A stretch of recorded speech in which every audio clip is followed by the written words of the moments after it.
Funeral and cremation service. A family serving families since 1905. Your station for high school sports play-by-play is 105.5 KD Country.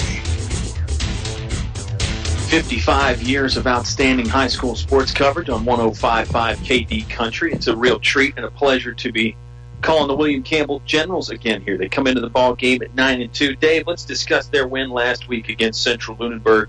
It's a 45-12 victory. Interestingly enough, they played Lunenburg earlier in the year. It was a 5-point game. So obviously William Campbell hitting on all cylinders when it matters. And last week, gosh, they only ran 19 plays on offense. But when you run off these big chunks of yards and you score on 6 of them, you're not going to run a lot of plays, huh?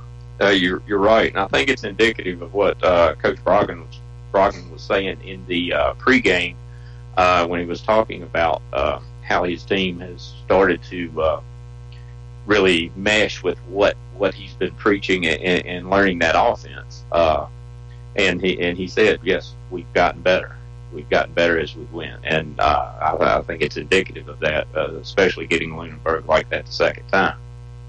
Yeah, it was a 45-12 victory over Central Lunenburg. It was Josh Rosser with 2 rushing touchdowns, 179 yards on the ground. He was 4 for 4 passing, 2 touchdowns in the air. Jordan Young had a rushing touchdown. Andre Reed had a rushing touchdown. It was a dominating offensive performance. They gave up some yards to Central Lunenburg, but only gave up 12 points. And that's interesting to note because, as you heard me mention in the interview there, Central Lunenburg runs pretty similar offense to Riverheads. A couple wrinkles here or there, but for the most part, it's the same offense. That's got to be a benefit, right? Facing that 2 weeks in a row, basically. Definitely. I know when we used to play them, I know Coach Revis would always pull his hair out just for the fact that he only had 2-3 days to really prepare with the team and everything for that offense, and you really need time. And truth be known, I think William Campbell has known for a while that they were going to see Riverheads down the road. I think this was an anticipated matchup, probably from about Game 7 on. That's an excellent point, and you heard Coach Brogdon mention that. He said it feels like the old days when William Campbell and Riverheads are back in it. You know, you had to go through one of them to win Region B, and you can throw Altavista in that mix there too. Dave mentioning his former coaching days with the Colonels. Let's talk about the Riverheads Gladiators last week against those Altavista Colonels. It was a 49-0 Riverheads win. They had 3 guys rush for 100 yards or more: Devin Morris, Dalton Jordan, Zach Smiley. The quarterback ran for a touchdown as well.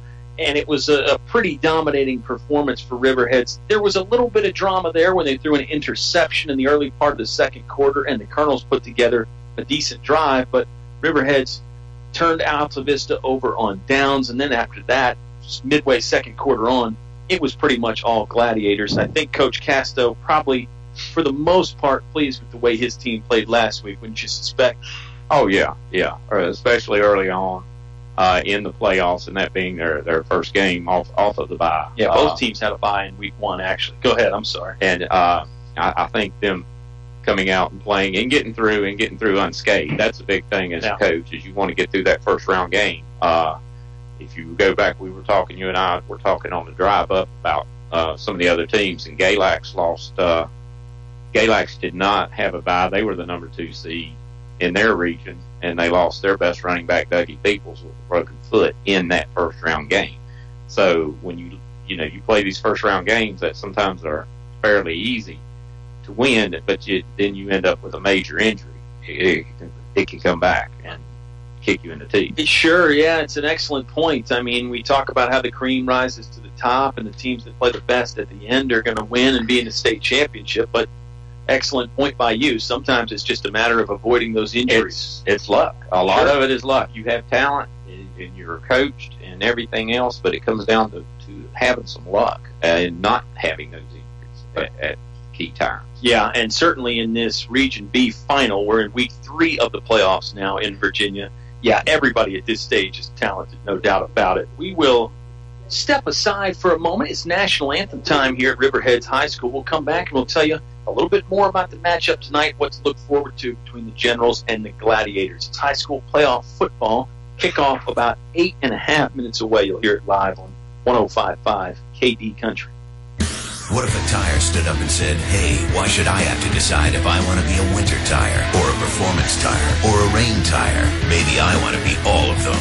Presenting the Cooper CS4 Touring Tire. Outstanding all-season performance, superb wet weather traction, and up to an 80,000-mile warranty. The Cooper CS4, the official tire of changing the rules. Available at Perkins Twin Tire and Auto Service on Main Street in Altavista. Cooper Tires. Don't give up a thing. Perkins will reopen for regular business hours on Monday beginning at 8 o'clock. Let's go, Generals. Trent Sawmill knows the game may be tough, but the Generals are tougher. The Generals will champion through till the end, and Trent Sawmill will be there all the way with you.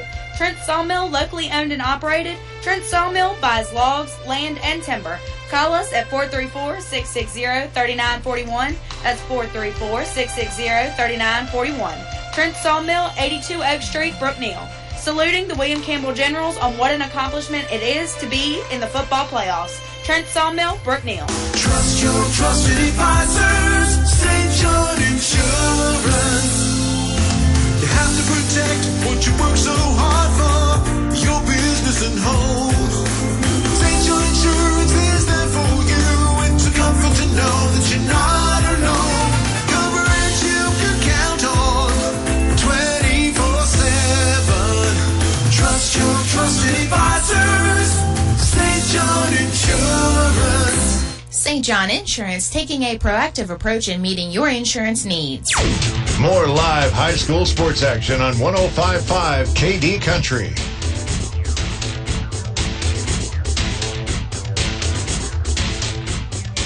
We return to the press box here at Riverheads High School. A nice rendition of the national anthem from the marching Gladiator band. The William Campbell Generals are in town to take on the Gladiators tonight.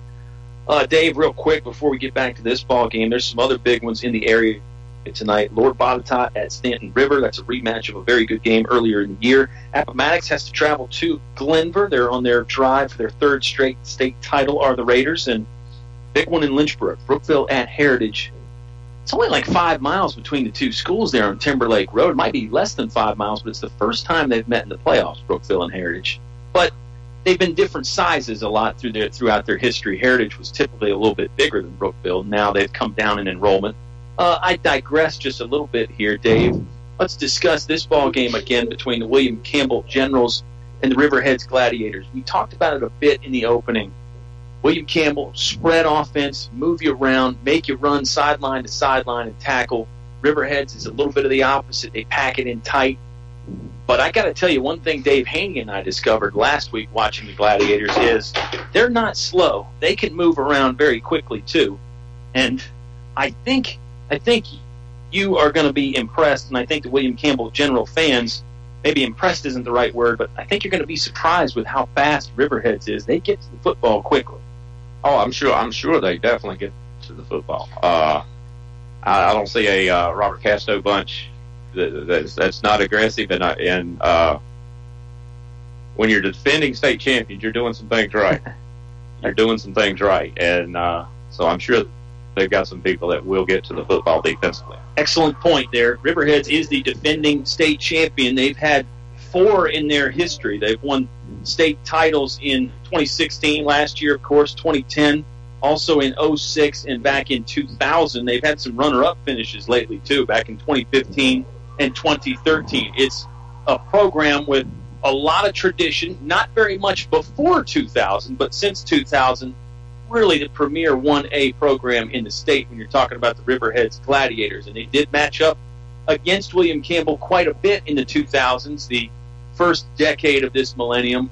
Tonight, I think we've got our hands full, and this is going to be a fun ball game. Got some fireworks going on here. Got some fireworks, literally and metaphorically, too. They are shooting off a cannon over there with some fireworks here at Riverheads High School. The fans are taking them in off to our right, and then we had some fireworks on the field there where the players sort of came to midfield a little bit and doing some yelling and some screaming and gesturing and that kind of stuff, but I don't think anything too out of the ordinary for a big football game.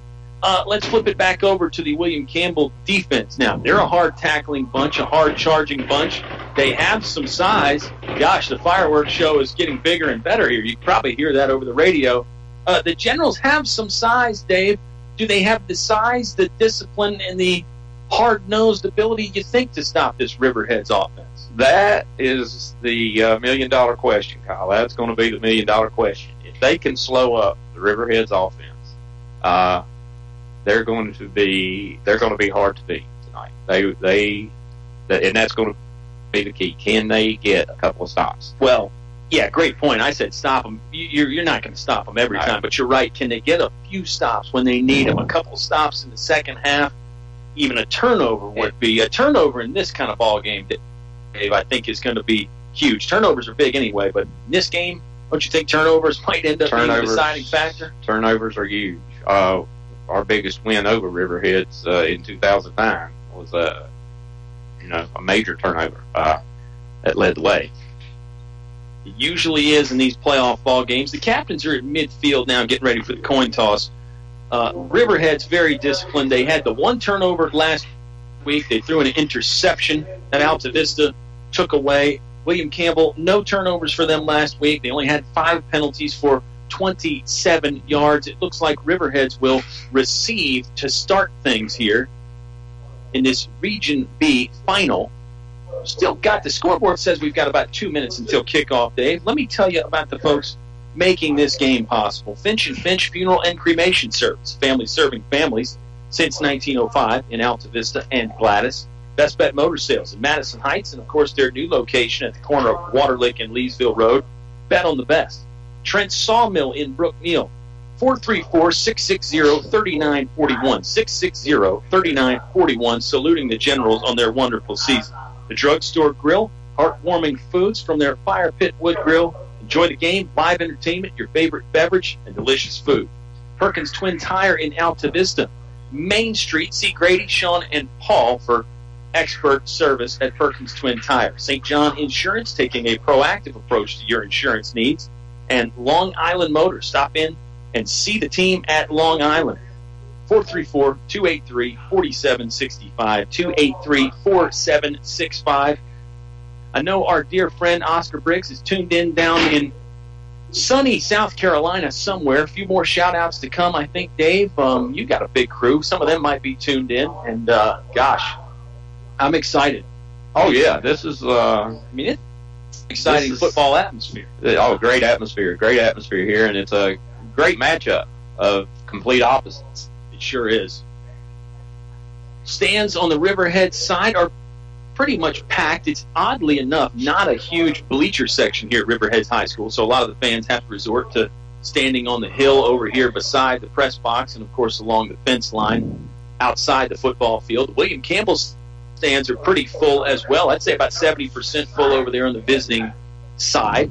That's nice to see for the William Campbell fans that have made the trip. The fans in Brookneal and Naruna and all those areas that go to William Campbell High School, they're pretty excited about this resurgence of their general football team. Danny Brogdon's done a great job since he's come in the last 2 years, getting the kids to buy into his system and going back to what they did, where they were successful before when he played. And here are the fruits of their labors for the fall right here. Great way to phrase it. Yeah, I think it's an offense, obviously, that Coach Brogdon very comfortable with. He played with it. Noah Pierman will do the kicking honors for William Campbell. He's got the ball set on the right hash mark. It's a line drive kick. It's pretty deep off the toe of Pierman. It'll bounce on the one and trickle into the end zone for a touchback. Good start there for William Campbell, and Riverheads will scrimmage to open the game from their own 20-yard line. Best kickoff you can ask for right there. He drove it, and it sort of started low, but it's almost like that backspin made it rise a little bit. It kept going into the end zone. Very effective kick there by Pierman. Gladiators will huddle up about 9 yards behind the football. They're clad in their home red jerseys, black pants. They've got black helmets with a white face mask. It's a tight formation with 2 tight ends, a wing on the right side. Pardon me, there's a wing on each side and a pull back behind. Here's a toss play. Going to go to the left side. The Generals are going to try and string it out to the far sideline. They do. The ball carrier was number 4, Blake Smith. He got wrapped up It was a solid gain, 5 or 6 yards on the toss play. Off that toss coming in, power, if you're giving him 5-6 yards, that's not what William Campbell wants to do. Not at all. For Riverheads, that's an 80-yard play right there. Far hash mark left, wide side of the field is the right. It's another toss play. Same play going the other direction. It's an interesting play, Dave, because the quarterback tosses it and then turns around and becomes the lead blocker for the running back. That play didn't get as much, maybe a yard or a yard and a half, sets up 3rd and a long 3. 3rd and 3, look probably straight power, I would think, off this, just to get a feel. Just get a feel off what they're doing. Same formation, 2 wings and a fullback. They gave it to the fullback up the middle. The Generals lost him for a moment. They nearly got him short of the stick, but he did get just enough to keep the chains moving. It's a 3rd down conversion. The fullback is big number 26, Dalton Jordan. You get the quick handoff, Dave, and then the misdirection behind it. Sometimes it's hard to find that fullback. It's hard to teach. It's hard to teach teenagers to not watch the football and read the key straight ahead of it. I just love it if you could teach some broadcasters. Fumble. The ball's on the ground. The Riverheads Gladiators look like they pounced on it. Football came out, and I believe the quarterback, Tyler Smith, dove on it and got it back. That's a dodge there from Riverheads. They fumbled the ball twice last week and got both of them back. They laid it on the ground a couple of times in warm-ups, too, I noticed. That's not where you want to – you don't want to turn it over at all, but you definitely don't want to turn it over on your end of the field. That's right. They're on their own 31-yard line, just inside the left hash mark. They were running in the direction of big number 4, Zakiya Towns. Going to go to the fullback again, right up the gut. He gathers 3 or 4 yards in a cloud of dust. Generals swarmed on him well. That fullback dive play, David, hits so quick. I mean, he's really going to get at least a yard or so almost every time. But now Riverheads is in a situation at 3rd and 8, 3rd and 7, not what they're looking for. That's not what they're looking to do in their offense right here. We'll call it 3rd and 7. Generals have 5 down linemen. It looks like a 5-3 defensive front, almost a 6-3 with 2 safeties. Here's a toss play going left. Running back turns it inside. He's stuffed up on the 38-yard line. The Generals have him stopped short. It's going to bring up 4th down. Hard-hitting, swarming defense. Looked like Towns was there, and it looked like Rosser was in the area as well to help out on the stop. Good job by Campbell sniffing that out. Cut it back inside. Looked like he had a seam, but it closed quickly. The Generals' linebacking and secondary crew is very good, led by Andre Reed. He's got 110 tackles on the season. Riverheads has to rush a member of their punt unit out. They don't have to punt very often, so maybe they weren't prepared for it. They do not punt a lot. Here is the kick. Nice. Punter steps into a long one. It'll land on the 25-yard line and take a Riverheads bounce inside the 20. It'll quiet down at the 17-yard line. That's where the Generals will take over. Nice stop there defensively by William Campbell. They allowed the 1 first down, Dave, but after that, a nice defensive sequence helped out by that miscue from Riverheads, the fumble on that first down play. That's the stop we were talking about before the game started. You get those stops, and then William Campbell hits, big plays early. Puts Riverheads in a situation they do not want to be in, coming from behind. Josh Rosser is the talented quarterback for William Campbell. He's got an empty backfield at the moment on 1st and 10. Far right hash mark. Generals working right to left from our perspective up here in the press box. Rosser takes the mask high snap, wants to throw, has plenty of time. Looking deep down the seam, but there's coverage there. It's incomplete. It was sort of underthrown and thrown back to the left of the receiver who was breaking right. That was Tyler Easley. The ball had plenty of strength on it, just not on target there. Like the aggressiveness there by Coach Bragan to open up with a shot downfield. Oh, exactly. We were talking about that earlier also. Now it gets the Riverhead secondary back on their heels a little bit. Empty formation again. No. Reed is in the backfield with him. It's trips receivers to the left. That's the wide side of the field. A lot of combo right here. They'll run the ball. Gave it to Reed up the middle. No, Rosser kept it himself. He's going off right side over there. Pounded on the right sideline and thrown out of bounds.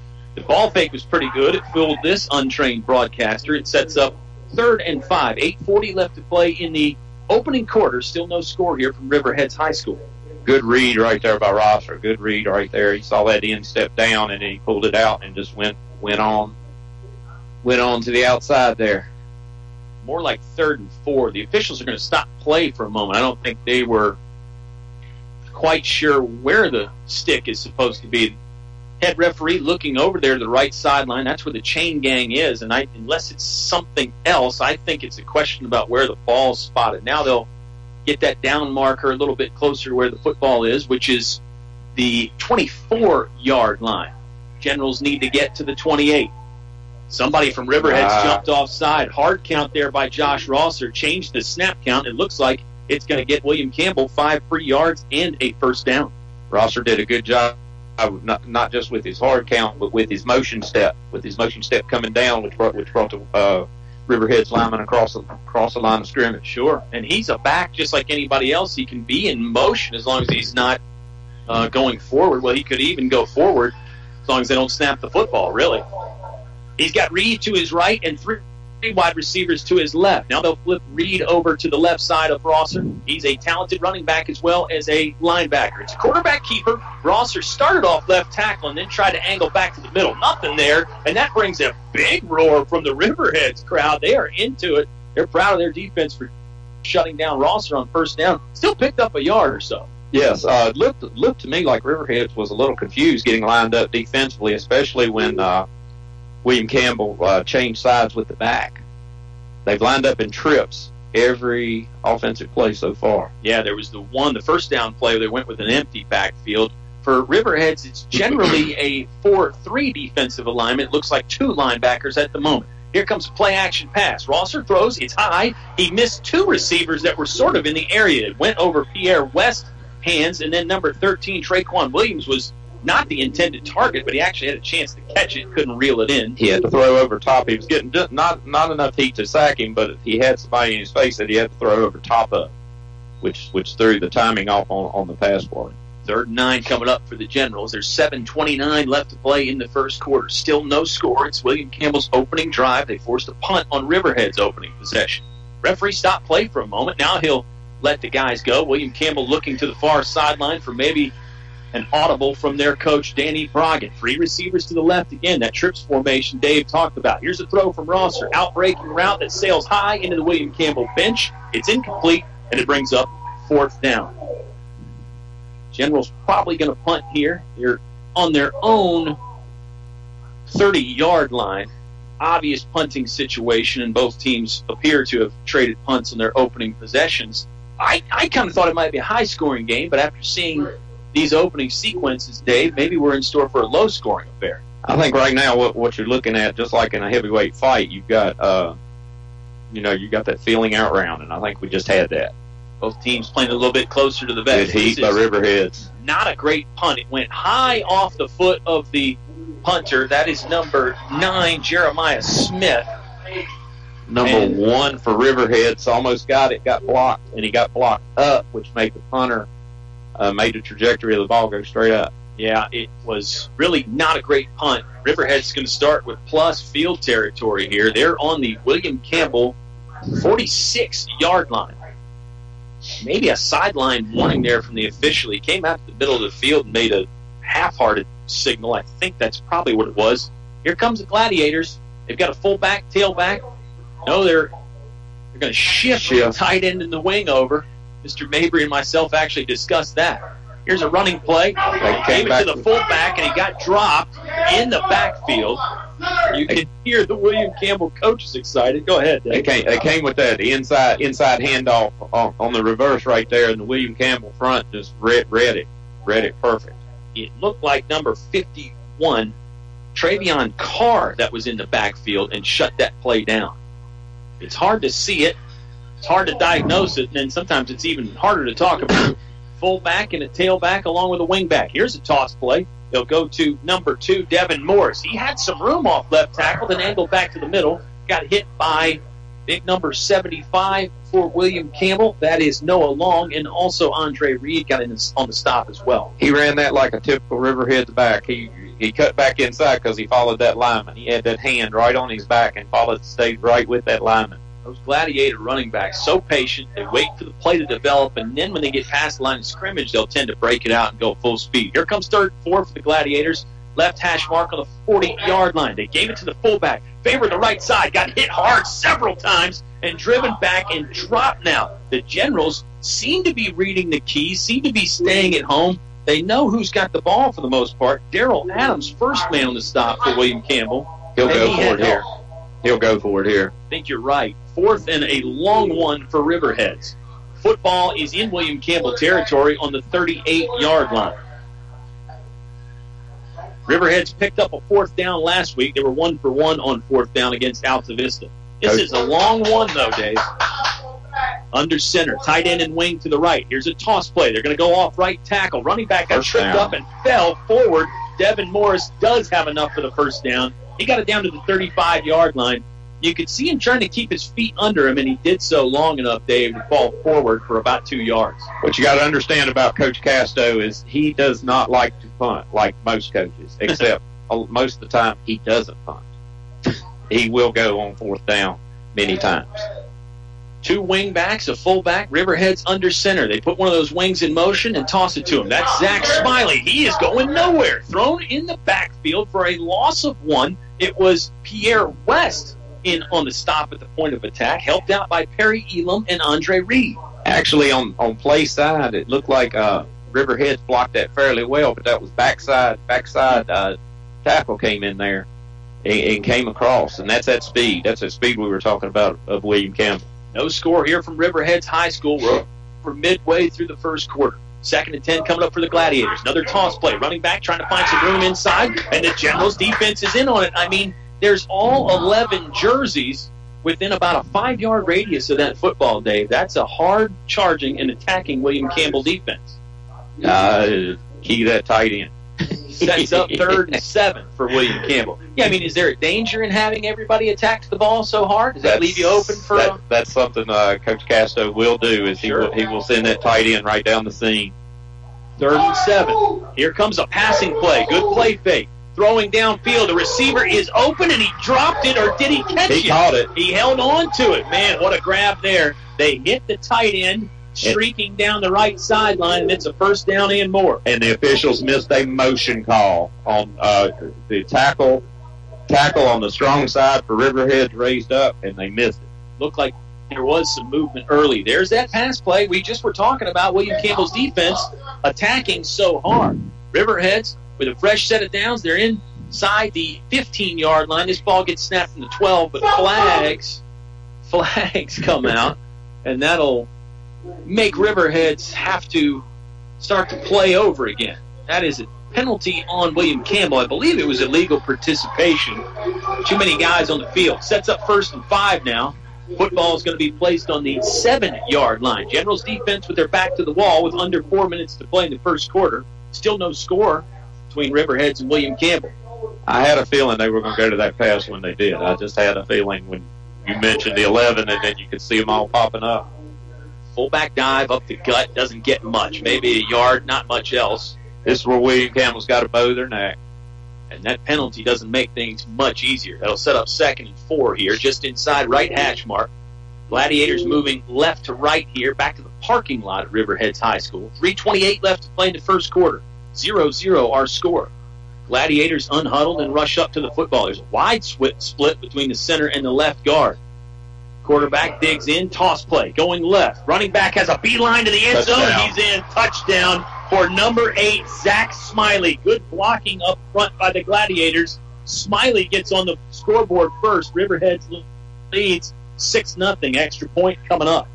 That pass play really, really affected them. And I think when you go back and look at it too, there was a motion, should have been a procedure call on Riverheads, but the kicker for Riverheads is Peyton Skillman. He is very talented, did not miss any last week, and he doesn't miss here. It's good. Riverheads leading 7-0. 30-second timeout. We've got 3:13 left to play in the ball game between Riverheads. 3:13 left to play in the first quarter, between Riverheads and William Campbell. It's high school football live on 105.5 KD Country.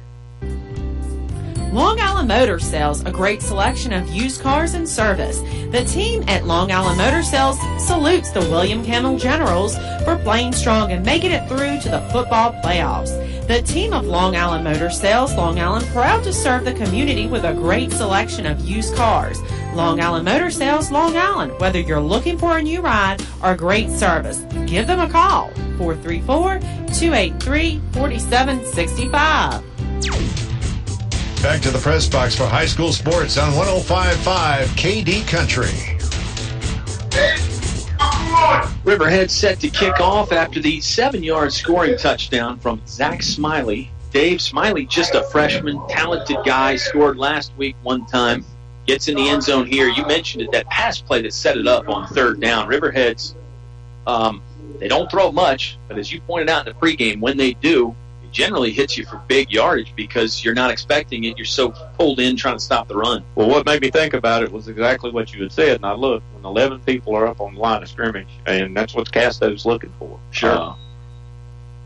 And look for a pooch kick here. Yeah, Skillman will kick off from the far left hash mark, hangs it high. It's fielded on the 30-yard line.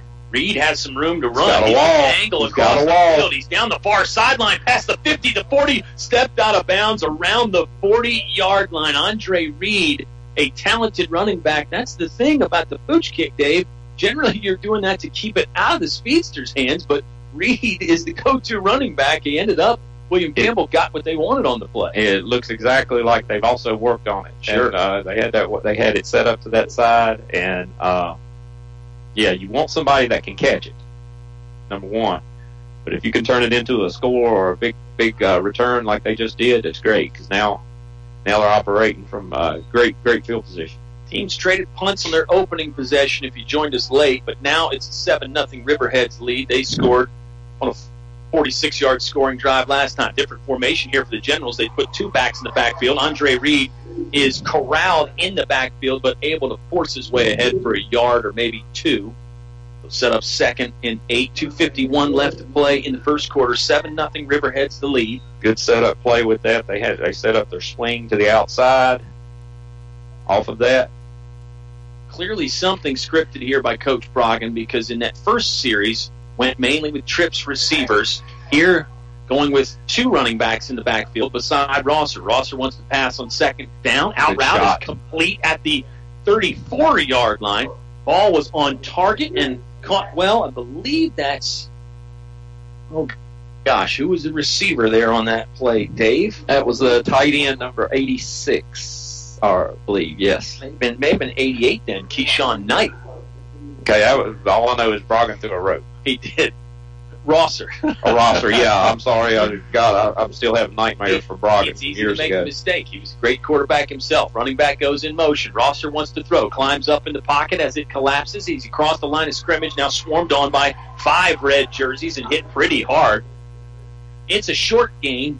You and I talked about it earlier, too. Riverhead's not very big, but they're what you call football strong. That's a great description. I mean, they're all pretty wiry and muscular.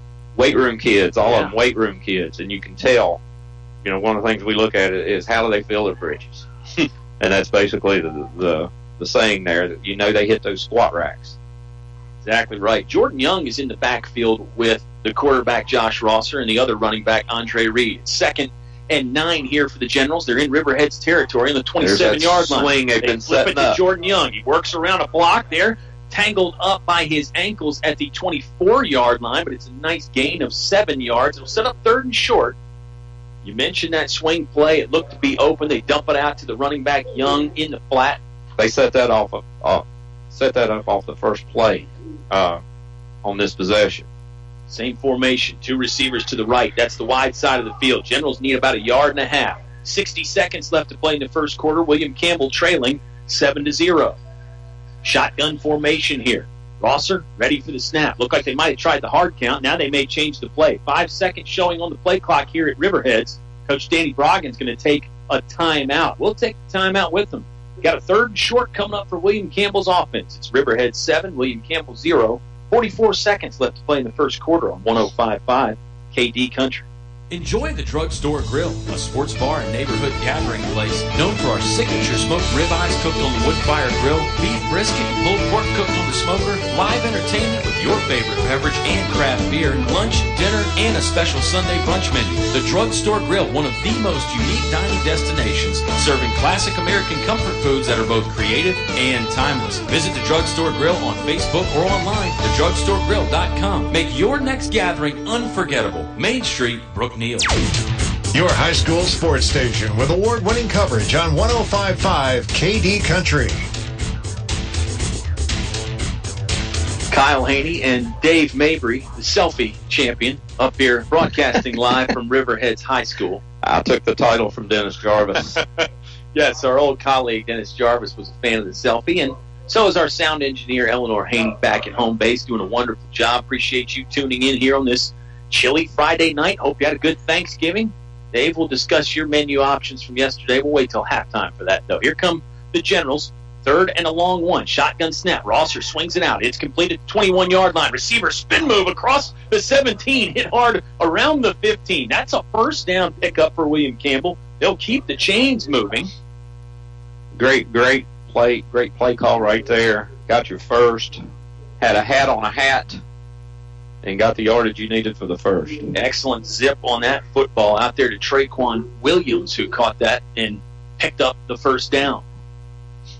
Generals look to the right sideline. They're on the right hash mark now, just inside the 15-yard line. They're in Riverheads territory here with 20 seconds left to play in the first quarter. They put Young in motion again. Rosser going to run it off left tackle, some room, lowers his shoulder, hitting the thigh pad, and then swarmed on there at the 10-yard line. That's a gain of 4 on first down, and that will probably bring a close to the first quarter. Riverheads with the 7-0 lead as the first frame runs out. We're back in 30 seconds with the start of the second quarter. Generals football when you return on 105.5 KD Country. Put your money down on the best bet with Best Bet Motor Sales. Clean, low-mileage cars, trucks, and SUVs. Best Bet Motor Sales, home of the 60-second guaranteed credit approval. Easy low payments, certified limited warranty. Buying a new vehicle can be risky. Bet on the best with Best Bet Motor Sales. New location, Waterlick Road, across from Moore's Country Store, and in Madison Heights. Over 100 low-mileage cars, trucks, and SUVs. Bet on the best. BestBetMotorsales.com. Your station for high school sports play-by-play is 105.5 KD Country. Second quarter about to get going here from Riverheads High School. The Gladiators lead 7-0. Good first quarter. Dave, some shout-outs. You've got some of your crew tuned in back home base there in Central Virginia. Oh, I'm sure, and I'm sure they'll be listening and telling me all my little verbal faux pas. I was going to say, do you think they're grading you? Do you think they're going to be hard on you? They could be. They could be. Maybe they get that from their dad, though. And I get to sit in the car with them tomorrow, and there will be no escape. You're going to another region championship game tomorrow. We'll discuss that at halftime as well. I think it was a good first quarter for both ball clubs. You can see why Riverhead's so good. You can see why William Campbell's so good. And you mentioned both teams may be playing it a little bit closer to the vest, but now I think we're seeing Coach Danny Broggan open up his playbook a little bit and try some different things. Oh yeah, and you can the thing is Rosser is so confident and just very masterful at what he does right now. Here's a new formation with 3 receivers right. Rosser had a blocking back. He's taking it to the end zone inside the left pylon, but yes, this play is for naught here as a flag comes out. Probably a hold or a block in the back on a William Campbell lineman. Rosser had some room over there on the left side. I don't know how much the hold helped. It didn't at all, sadly. Yeah. Sadly, that had no effect on the play.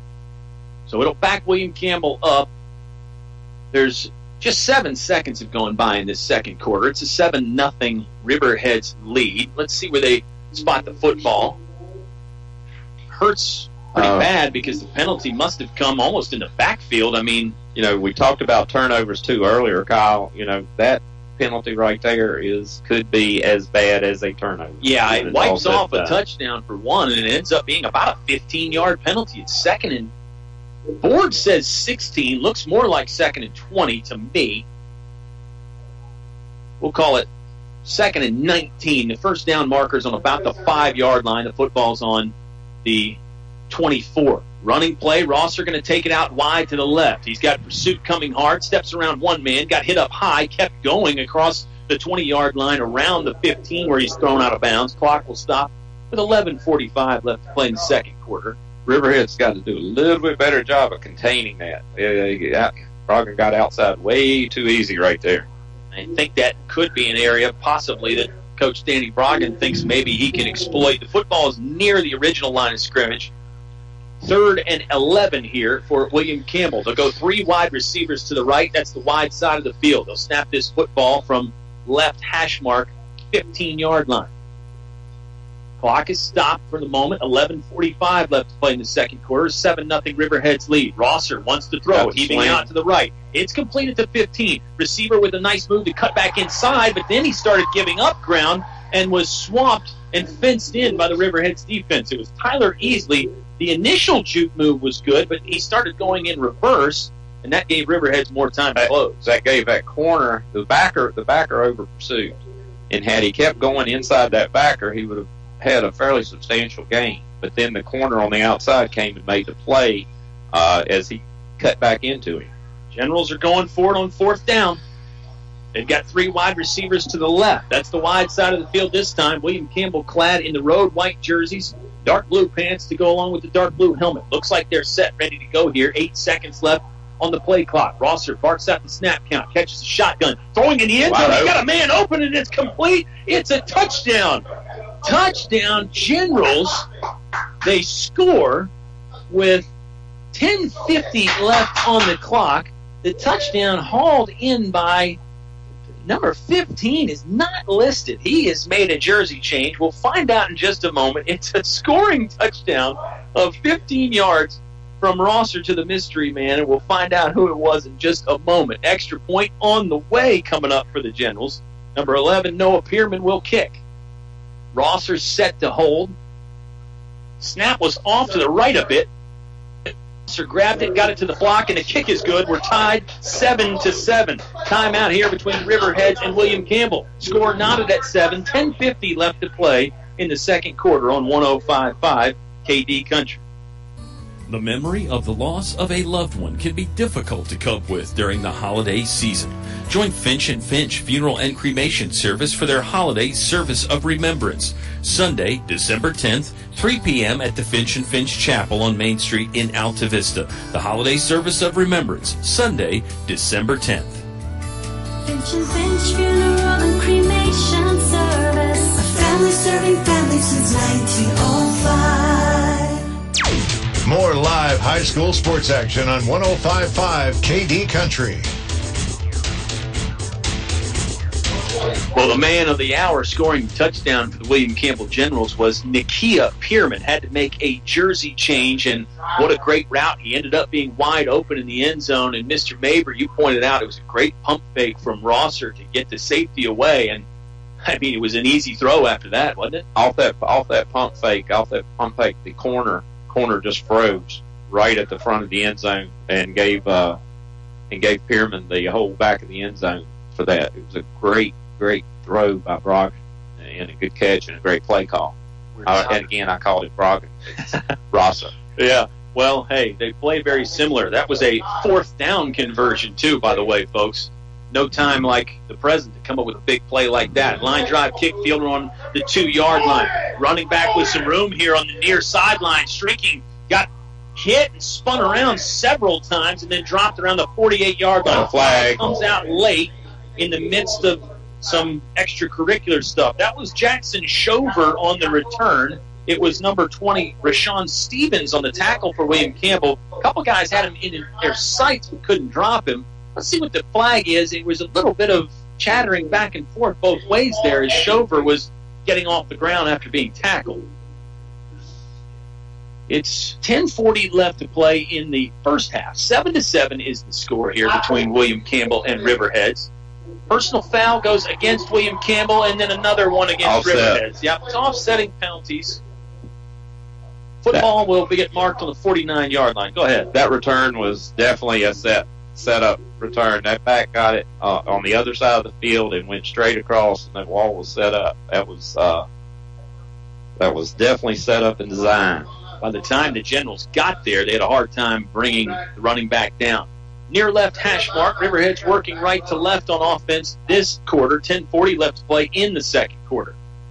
Linemen get down in the three-point stance. Toss play going left. Running back has some room. Found his way through the initial Campbell front, and then Josh Rosser brought him down after a 5-yard gain. Good blocking up front. If the safety Rosser is having to make a lot of tackles, that's probably bad news. More like a 7-yard pickup on first down. That's a lot of humanity coming at you. That's a whole mass of humanity. What you call it, about coming 1,000 pounds worth? Maybe? Yes. Maybe a light estimate.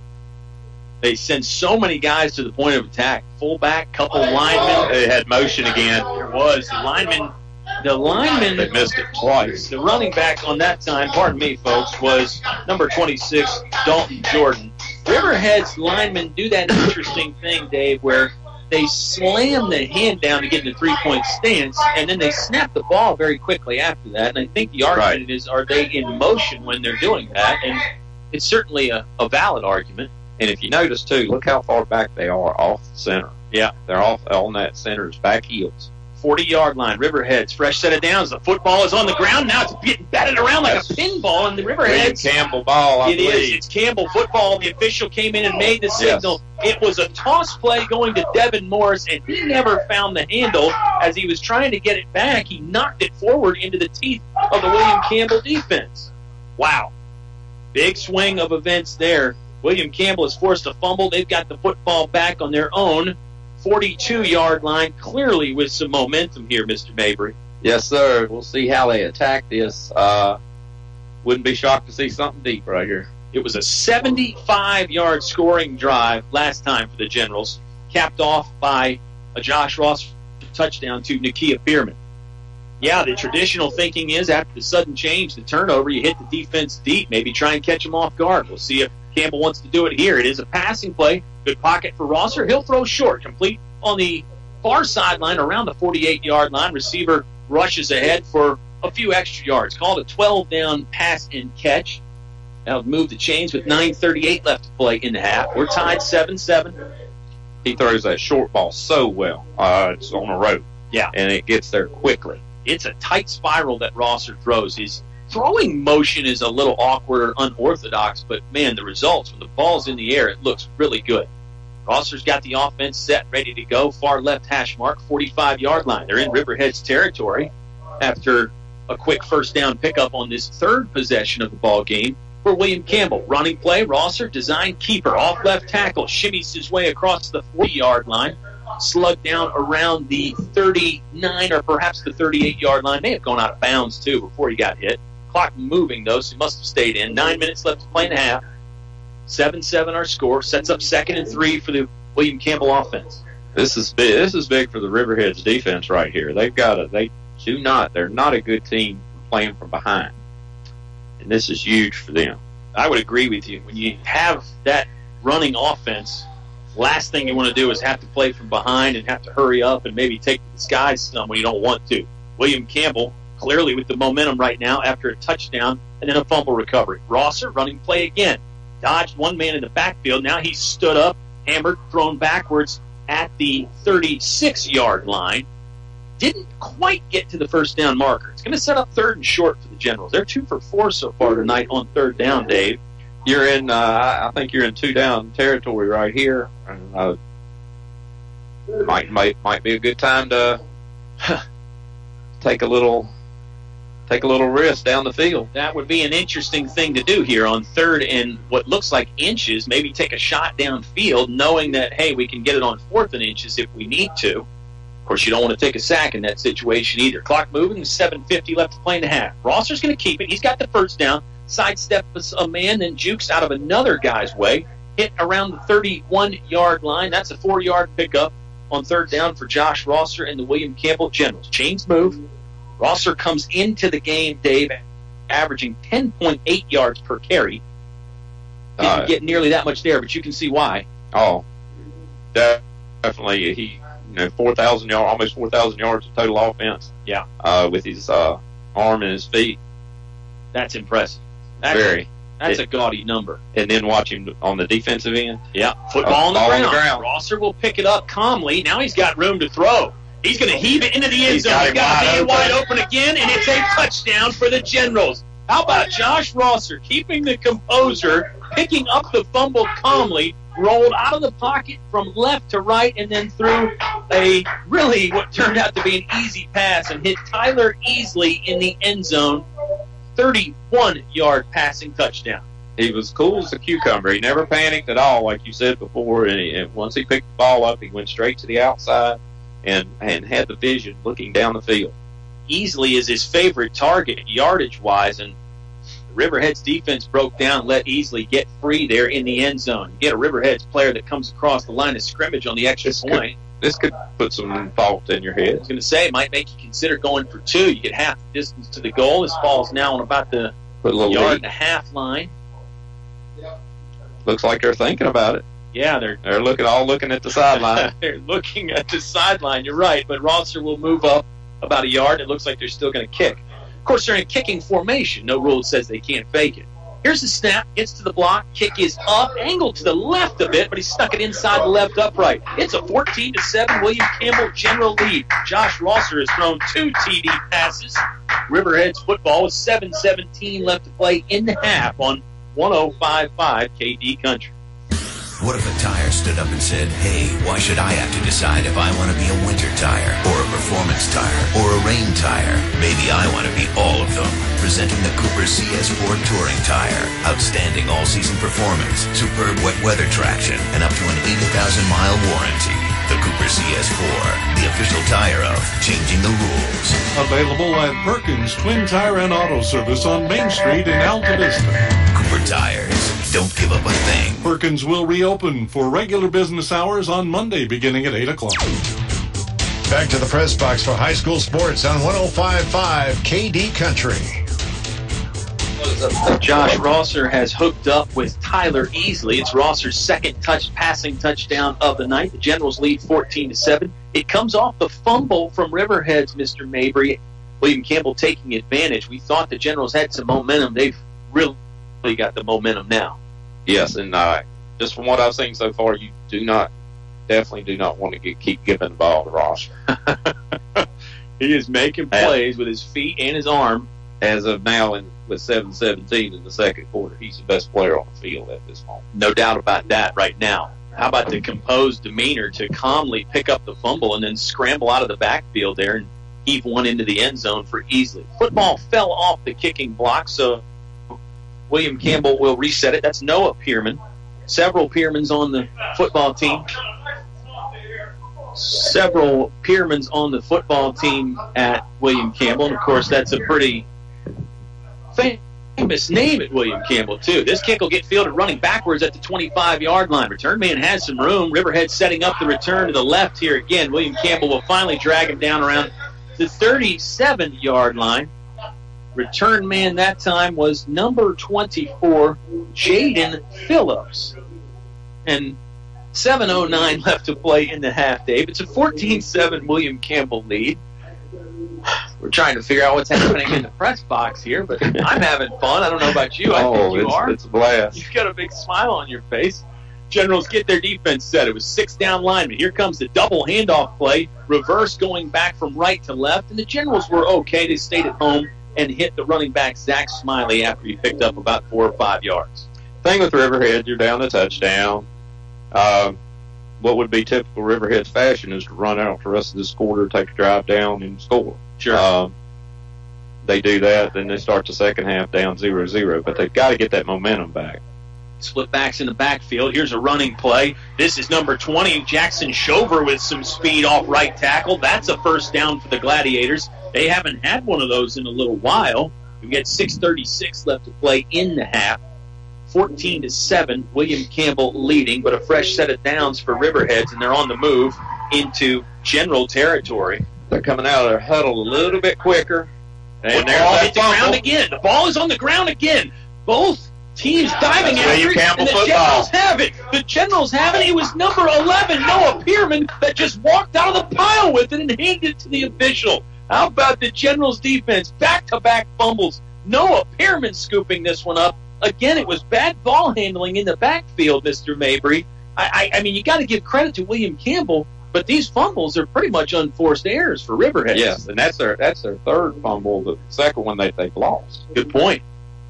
Here come the Generals with a chance to really blow this thing open. You better believe Rosser might be looking deep here. He's got 3 receivers to the right, 1 to the left. They take over with 6:22 left to play in the half. Ball basically at midfield on their own 49-yard line. Play action. Rosser, plenty of time, heaving down left sideline. The strong arm overshoots the receiver by a full 5 yards. You can tell Rosser a little amped up there on that throw. He put plenty of air under it, but if you got to miss, that's the right side to miss on. And again, that deep pass, whether it's incomplete or not, serves a purpose. It definitely serves a purpose right now. And they've got Riverheads. They've got Riverheads on their heels. I like your perspective on that. It's almost like an 0-2 fastball maybe that you throw off the plate to set up a pitch later on. Keep Riverheads on their heels, then you'll be able to run the football later on. And with a 14-7 lead, Generals may have to run out the clock at some point in this ball game. Like we get a dose of Rosser right here. He's going to go off left tackle, bounces outside, running right to left across the 50-yard line, scrambles his way forward to the 45. Wasn't a lot of room there. He just kept taking it to that sideline and finally was able to turn the corner for 4 or 5 yards on the pickup. Go ahead, Mr. I was going to say we've played nearly half of this second quarter, and it's been dominated by William Campbell. They were trailing 7-0 to start the quarter, 14 unanswered since then, which included 2 fumbles from Riverheads in there. Right now, very methodical offensively. They're in their set. They're looking, and Broggin's looking over the defense before he sends the play in. Yeah, I love that. There, get to the line and see how they line up. Rosser wants to throw, completed the 40. That's a first down, a hard hit at the end of the play. The stick was laid by number 9, Tyler Smith. He's the quarterback, but the catch was number 13, Traquan Williams, and he stands up and gives a first down signal there. The fans get very excited over the big hit, but what they don't realize is kid caught the ball for the first down. That's exactly right. Coaching staff urging Williams to maintain his composure. He just gave the first down signal several times. 3 receivers to the left. That's the wide side of the field for the Generals here. They're on the Riverheads 40-yard line, marching left to right. Running play. They give it to Andre Reed. He cuts through the defense, knifing across the 30. Now the 25, and he's chopped down there. Good hard running from Andre Reed. A 15-yard pickup on a play that hit very quickly, Dave. There's that running play set up by the deep passes, I think, anyway. If Riverheads lines up like they just did, look for more of that. They had two guys with it. 2 guys lined up in A gap, and then you had 7 technique ends. Yeah, there's a lot of room in between and look center at this. and tackle. That's there you exactly go what again. they're doing. They're trying to double team the center, and I assume force a bad snap. Rosser wants to throw on first down. Steps up to avoid the rush nicely, keeping the pass play alive. Now he'll turn it into a run. He's dropped for a loss of 1. Yeah, that alignment from Riverheads is... Campbell needs to run the football on that. Certainly, it looks like you have plenty of room off tackle. We'll see what the Generals decide to do. Second and 11 it'll be after a loss of 1. We're under 5 minutes to play here in the second quarter. 14-7, the William Campbell lead. They've scored 14 unanswered points in this second quarter. And that look is coming from them being on their heels. They just don't want to get burnt so bad by the pass. And that's why they're getting that look right now. And we pound that thing off tackle. Sure. Rosser has the offense set to go. Let's see what they do. It will be an off-tackle running play to Andre Reed. Got past the line of scrimmage to the right, then angled back into the middle of the defense. That's a gain of not much, a yard or 2 at most. It sets up another third down for the Generals. Been pretty good on third down as of late. 4 of 7 in the game total. This one, they've got to pick up 9 yards. It might make it slightly tougher. Rosser with 3 wide receivers to the right. 1 solo receiver to the left is Nakia Pierman. He caught the touchdown pass earlier. Tyler Easley also has a touchdown grab in the game. Under 4 minutes to play now. Generals offense shifts their alignment. Not much of a change from the Gladiators defense with 2 deep safeties. Rosser rolling right, looking to throw.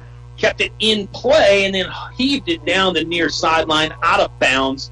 Seemed to be more of a throwaway than anything there as Rosser was running out of room and just got rid of the football. A lot of heat on Rosser right there. First time I've really seen that. Tonight where they got some heat. He never could set up to throw the football. Yeah, it was one of the rare times that his pass was kind of wobbly, too. You can tell he just sort of chucked it down the sideline. 4th and 9 for William Campbell. They're 1 for 1 on 4th down conversions. They scored a touchdown on 4th down That was their first score of the game. I think I'd be coming back at the corner that froze up on me on the touchdown pass right here. Not a terrible idea. William Campbell taking some time to get the play set. Now they're going to put some new personnel in and shift. Is it a field goal try? This is going to be a long field goal try. Generals want to take a timeout, though. They'll take the timeout. We'll take it, too. 4th down coming up. It's either a long field goal attempt or attempt to keep the drive going. William Campbell leads 14-7. 3:45 left to play in the second quarter on 105.5 KD Country. Let's go, Generals. Trent Sawmill knows the game may be tough, but the Generals are tougher. The Generals will champion through till the end, and Trent Sawmill will be there all the way with you. Trent Sawmill, locally owned and operated. Trent Sawmill buys logs, land, and timber. Call us at 434-660-3941. That's 434-660-3941. Trent Sawmill, 82 Oak Street, Brookneal. Saluting the William Campbell Generals on what an accomplishment it is to be in the football playoffs. Trent Sawmill, Brookneal. Your high school sports station with award-winning coverage on 105.5 KD Country. We return to Riverheads High School. William Campbell Generals leading the Gladiators at the moment, 14-7. It's a 4th-and-9 situation here, Mr. Mabry. William Campbell ran their field goal unit, on late. Looked like they were going to try what would amount to be about a 40-yarder or more. 41-yard field goal. I think they are going to try. They're going to try. They're going to line up in field goal formation anyway. The holder is Josh Rosser. The kicker is Noah Pearman. We know he has the leg based on his kickoff in the end zone. That's exactly right. Opening kickoff was a touchback. 41-yarder, we'll call it. Here comes the snap. It's good. It's on the block. Steps into it with the right leg, but it is short and left. It bounced about 5 yards deep into the end zone. No good on the kick. It'll be Riverheads football with 3:41 left to play in the second quarter. William Campbell with a 14-7 lead. I can't fault the try. I think you got to have confidence in your kicker. Cold weather, it's a little bit harder to compress that football sometimes, so you don't normally get as much on the kick.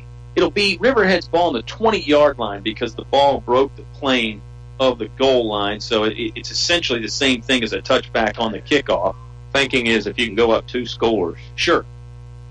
Especially this close to halftime. Running play for Riverheads. Running back could not get out of the grasp of the stout defensive line over there. And another timeout on the field. Did William Campbell take this timeout, or is this an official timeout? Looks like the officials have just stopped play for a moment. There's a penalty. That's why they stopped play. Hold against Riverheads. This is a hold against the Gladiators. Looked like it was Noah Long in on the tackle there for the Generals. May have had some help. Not a good penalty for Riverheads. This will back them up. Really, they're in the shadow of their own goalpost now. Football resting on the 10-yard line. If you're William Campbell here, boy, if you could get a stop, you could burn one of your timeouts. There's 3:35 left to play in the half. You may not need to use a timeout. 6 down linemen for the Generals. They favor the right side. Passing play here. Smith rolling out to his left. Has some room. Throwing deep. Generals were in coverage, but they could not get to the receiver as he caught him on the 35-yard line. And then the tackle dumped him into his own bench over here on the near sideline. That was number 19, Forrest Shuey on the catch. I tell you what, we've been talking about Rosser and the way he throws. This kid laid the ball right in the basket. Tyler Smith throws a very good football. It's maybe, I don't know what the word is, but it's interesting that Riverheads doesn't throw more. He's a talented thrower of that ball. Toss play here. He'll get in front and lead block for the running back. He shifted back to the inside, then got chopped down by Andre Reed and also Perry Elam for William Campbell. That's a 4-yard pickup on first down. Riverheads moving near midfield again on their own 45-yard line. Don't be shocked at some point here in this next little bit to see a screen. Fullback, right up the gut. Campbell lost him for a bit, and he's free across the 45. Still on the move across the 40, taking people with him. That's the big man, Jackson Dalton. He's hard to bring down, especially if you hit him up high. He'll just keep the legs churning. That's a 15-yard gain, and now the chain's moving again. The Riverheads fans are getting behind their ball club, and perhaps the Gladiators with some momentum on their side now, Dave. Yes, he drug 3 or 4 with him, a good 6-7 yards right there. 2 wingbacks, a fullback. Toss play off to the right. Devin Morris creeping through the cracks in the defense and falling forward for 6 or 7 yards on the first down run. Football now on the William Campbell 31.5-yard line. The Riverheads backs are so disciplined. So disciplined. How they just stop and make that cut back inside. They know where that blocking's coming. Wonder if Riverheads has made some blocking adjustments. They seem to be moving the ball with a little bit more ease now. Toss play here. They flipped it to number 20, Jackson Shover. He tried to charge ahead off right tackle. He's close to the first down marker, but he's short. This is going to set up third down for the Gladiators. They're 2 for 4 on third down tonight. This time they'll need to get about 2.5 or 3 yards. They'll have 2 downs to get it. Sure. Excellent point. Tight splits as they unhuddle and get to the line of scrimmage. Fullback and a wingback to each side. They put a man in motion. This is Morris. Toss play to him. He's got the first down and a bit more. Hit at the 25-yard line. Planted there after a hard stick from Josh Rosser. But it's a first down. Riverheads on the move again after a third down conversion. They've got it clicking. They've got it clicking here now. And, of course, their last 2 possessions, they've laid it on the ground. So, yeah. The thing is, protect the football, yes, and do what you do. Gladiators' offense has seemingly found a rhythm that they like. Here's the fullback off the right side. Dalton has some room. It's a 10-yard pickup. If he doesn't get a first down, he'll be only inches short. And again, Riverhead's back had a seam to the outside, but he keeps it inside by design. It is about a 9.5-yard gain. 1:17 left to play in the half. 14-7, the William Campbell lead. They've run off 14 straight points, but the Generals' defense on their heels now here in the late stages of the first half. Running play again. Riverheads will pick up another first down. Ball carrier falls forward across the 10-yard line. That was Devin Morris. He picks up the first and a bit more. Fresh set of downs. It'll be first and goal from right at the 10-yard line. Gladiator fans are making a lot of noise for their ball club, and why not? They're knocking on the door trying to tie the ball game up. Toss play. Gave it to Shover. Angles back inside. Hit hard. Generals are going to stand him up at the 5-yard line, but it's a solid gain on first down. Need to be conscious of the clock right now if you're Riverheads. Down to 43 seconds left to play in half. Gladiators have 2 timeouts at their disposal. They unhuddle quickly and rush to the line of scrimmage. Quarterback is Tyler Smith. He has them set and ready to go. Man in motion. They toss it to him. Back's going to try and get outside. Wow. He got pulled down to 2 and then kept his feet and got into the end zone. William Campbell had him stopped for a moment. Pierre West could not hold on, and it's a touchdown for number 8, Zach Smiley. He's in the end zone for the second time tonight, this time from 5 yards away. They caved the tackle on the play side down. It just, destroyed him that time. Just that, and that is Riverheads football. That drive is typical Riverheads football right there. Smiley actually took that one outside. It looked like he was stopped at the 2-yard line, but on second and third effort, he got in there. Line drive kick is all the way through for the Gladiators, and we're tied up 14 apiece. 27 seconds left. William Campbell football with just a bit to play in the first half when you return on 105.5 KD Country. Trust your trusted advisors, St. John Insurance. You have to protect what you work so hard for, your business and home. St. John Insurance is there for you. It's a comfort to know that you're not alone.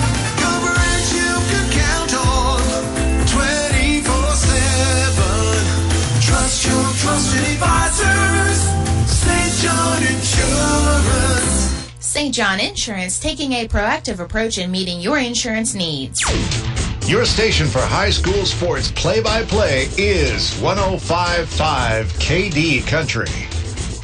Well, in the matchup between 2 heavyweights at the 1A level, we've got a draw at the moment. 14-all is our score. Zach Smiley, 2 rushing touchdowns for Riverheads. Josh Rosser has thrown 2 passing touchdowns for William Campbell.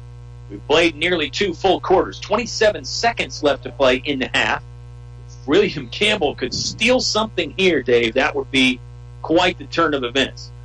Here's a line drive kick off to the left. It'll get fielded on the 12-yard line. I don't think that's the kick that Riverheads wanted right there. I really don't. Man has some room. James Boyd was the return man that time, out to the 40-yard line.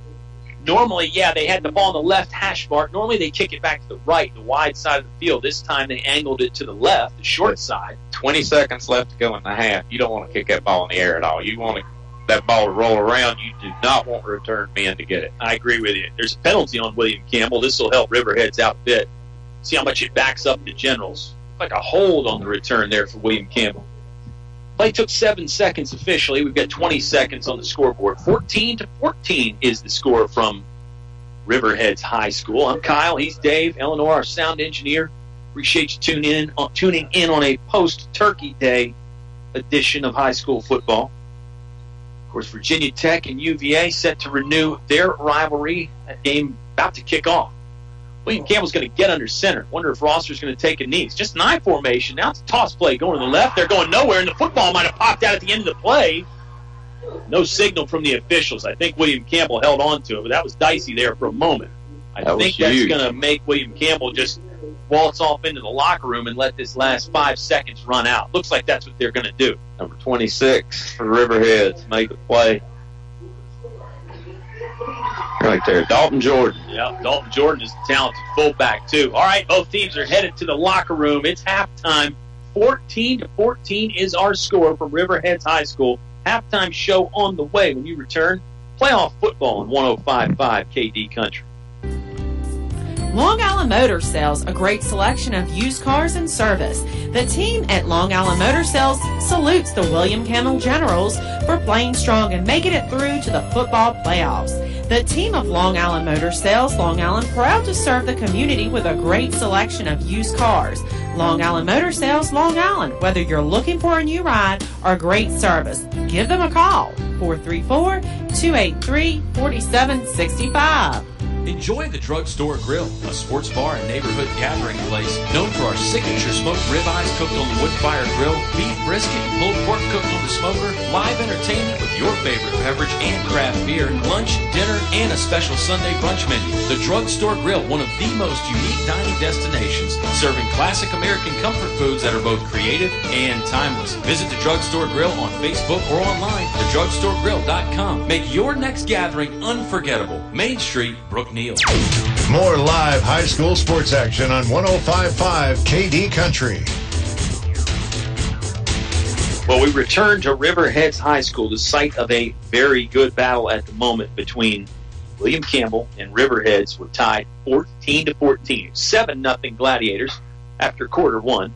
William Campbell ran off 14 unanswered points. Dave Mabry, and then Riverheads answered with a nice long drive, an 80-yard scoring drive capped off by the Zach Smiley 5-yard touchdown. It was back-to-back fumbles for Riverheads before that, and you see how dangerous their offense can be when they just hang on to the football. Oh, they were so disciplined in that drive. But I'll tell you what, if you're William Campbell and what they've been able to do with the Riverheads defense and the things Rosser's been able to do to attack, you've got to be excited with that right now too. No doubt about it. William Campbell has had 5 possessions, but let's not count that possession there at the end where they just ran one play and ran out the half. In the 4 previous possessions, 2 touchdowns, a missed field goal, and a punt. They punted on their opening possession. So did Riverheads. Mr. Mabry and myself seemed to think that both teams were feeling each other out just a little bit, trying to figure out the alignments and how to attack the defense and such and so forth. Rosser really took over on those next drives with his feet and his arm. He's got 2 passing touchdowns tonight, one to Nakia Pierman, and then a long one to Tyler Easley, a 31-yarder where the play broke down. It actually started with a fumble. Rosser just calmly picked it up, ran out of the pocket, scanned the field, and fired into the end zone.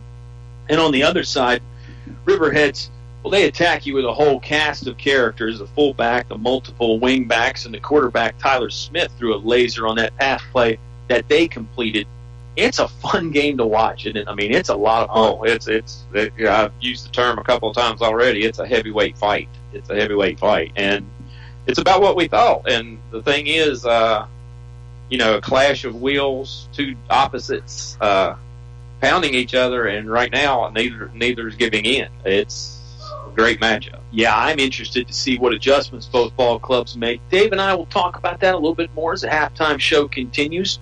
We'll come back from this next break and give you some scores from other area games and the rest of the Group A teams that are still alive are in action tomorrow. Dave and I will hit on some of those games and discuss who the winner of this ball game will go on to play next week. All that and more. Halftime show going on here from Riverheads High School. It's Gladiators 14, William Campbell Generals 14. Hope you're enjoying this ringside seat that you've got on 105.5 KD Country.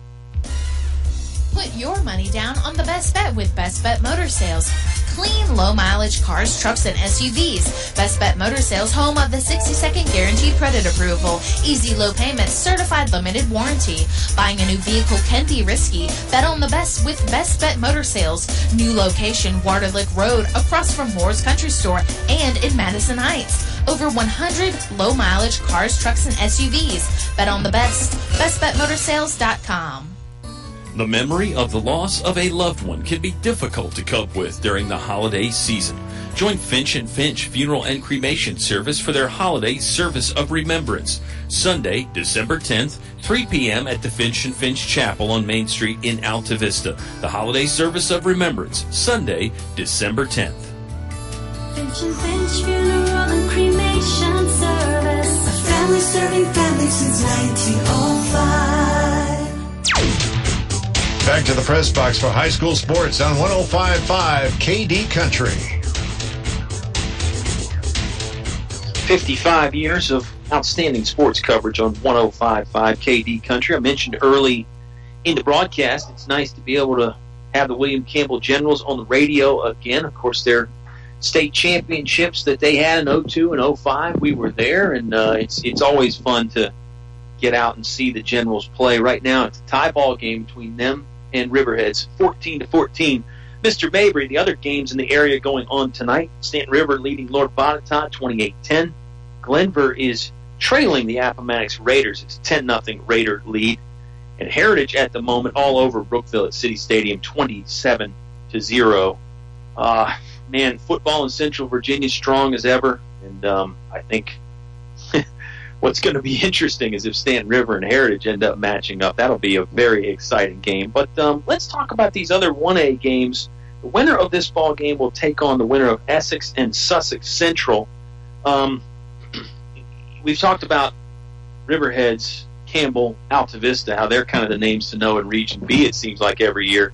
Region A, Essex and Sussex Central are two that are always in the mix. It'll be a good ball game tomorrow, I think. Exactly. You've got Coach Tony Jefferson, split back veer, and Todd Jones running wing T look now at Essex. And most people figured that those would be the two teams at the end in the East. Sussex Central, who eliminated us last year. Right. And Essex eliminated William Campbell last year. So it kind of comes full circle. And very well. And this is a year, too, that I think the East is thinking they can do some damage. I think you may be right. The other side of the bracket in 1A is J.I. Burton at Chilhowie. That's the Region D title game. And then Galax at Narrows is the Region C title game. You've already mentioned you're going to be up there at Narrows tomorrow watching the Green Wave play. You know a lot of guys up there coaching and some of the guys up there playing. Galax has been a dominant force in 1A football for a few years now. It's I want to say it's the old pedigree rising to the top again in 1A, but it's a lot of familiar faces for sure. Yeah, Galax is, they're playing. This is their first year playing on their turf field and everything. But of course, they didn't get to use it in the regional championship game. Theirs ended up edging them out as the top seed in Region C.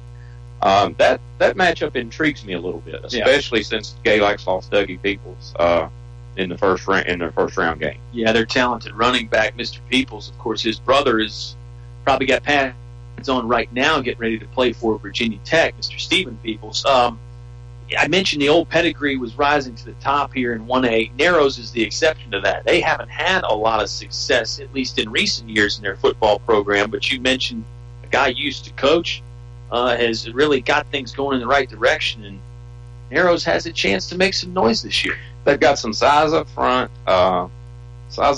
They get to the football. A lot like this William Campbell team. Not quite the speed of the William Campbell team or anything, but big and strong up front. They've hit the weight room pretty hard.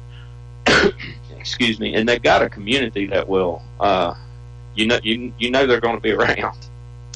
Yeah, that's nice when you get to support. And the way we're seeing it here tonight with the Gladiators, they've got a good cheering section out. And over on the other side, William Campbell has brought a lot of fans up the road, too. Just about an hour and 45 minutes, maybe 2 hours for some folks out there in the southeastern part of Campbell County to make the trip. And we know we've got a lot of people listening back home and all across the country. You can listen at kdcountry.com. You can listen with the KD Country app, or you can take it old school and listen on old 105.5. We're glad that you're here. Dave and I are going to step aside for a moment, collect our thoughts, and tell you what we expect or what could possibly happen in the second half between Riverheads and William Campbell. These two heavyweights are tied at the moment, 14-14. Hope you're enjoying the playoff football on 105.5 KD Country. What if a tire stood up and said, hey, why should I have to decide if I want to be a winter tire or a performance tire or a rain tire? Maybe I want to be all of them. Presenting the Cooper CS4 Touring Tire. Outstanding all-season performance, superb wet weather traction, and up to an 80,000-mile warranty. The Cooper CS4, the official tire of changing the rules. Available at Perkins Twin Tire and Auto Service on Main Street in Altavista. Cooper Tires. Don't give up a thing. Perkins will reopen for regular business hours on Monday beginning at 8 o'clock. Let's go, Generals. Trent Sawmill knows the game may be tough, but the Generals are tougher. The Generals will champion through till the end, and Trent Sawmill will be there all the way with you. Trent Sawmill, locally owned and operated. Trent Sawmill buys logs, land, and timber. Call us at 434-660-3941. That's 434-660-3941. Trent Sawmill, 82 Oak Street, Brookneal. Saluting the William Campbell Generals on what an accomplishment it is to be in the football playoffs. Trent Sawmill, Brookneal. Trust your trusted advisors, St. John Insurance. You have to protect what you work so hard for, your business and home. St. John Insurance is there for you. It's a comfort to know that you're not alone. Coverage you can count on 24/7.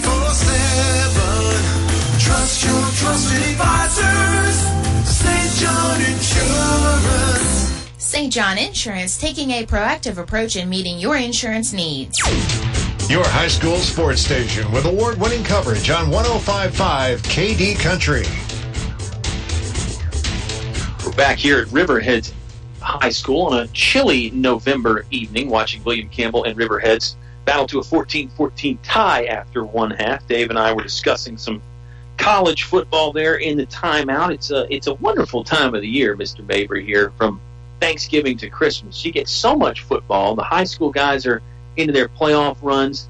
College guys, you get into the end of the regular season and then some bowl games, and then the NFL is starting to get down to the nitty-gritty. If you're a football fan, it is a very wonderful time of the year, and man, we're getting to witness a really good one right in front of our eyes here between William Campbell and Riverheads. Two good football teams that have, from what I've seen so far, they both have great shots at a possible state championship, of which Riverheads is defending right now. That's right. And Riverheads had to replace a lot of guys. They basically replaced their entire backfield from last year, but you see this Robert Casto coached machine, as Mr. Mabry called it. It's just well-oiled and hitting on all cylinders, with the exception of the two fumbles. And that leads me to my next point, Dave, the second half adjustments. I mean, for Riverheads, I don't know that there's a lot of major adjustments you need to make on offense. Just need to hang on to that football. Oh, exactly. If they hold on to the football, they're up. They're up at the half right now.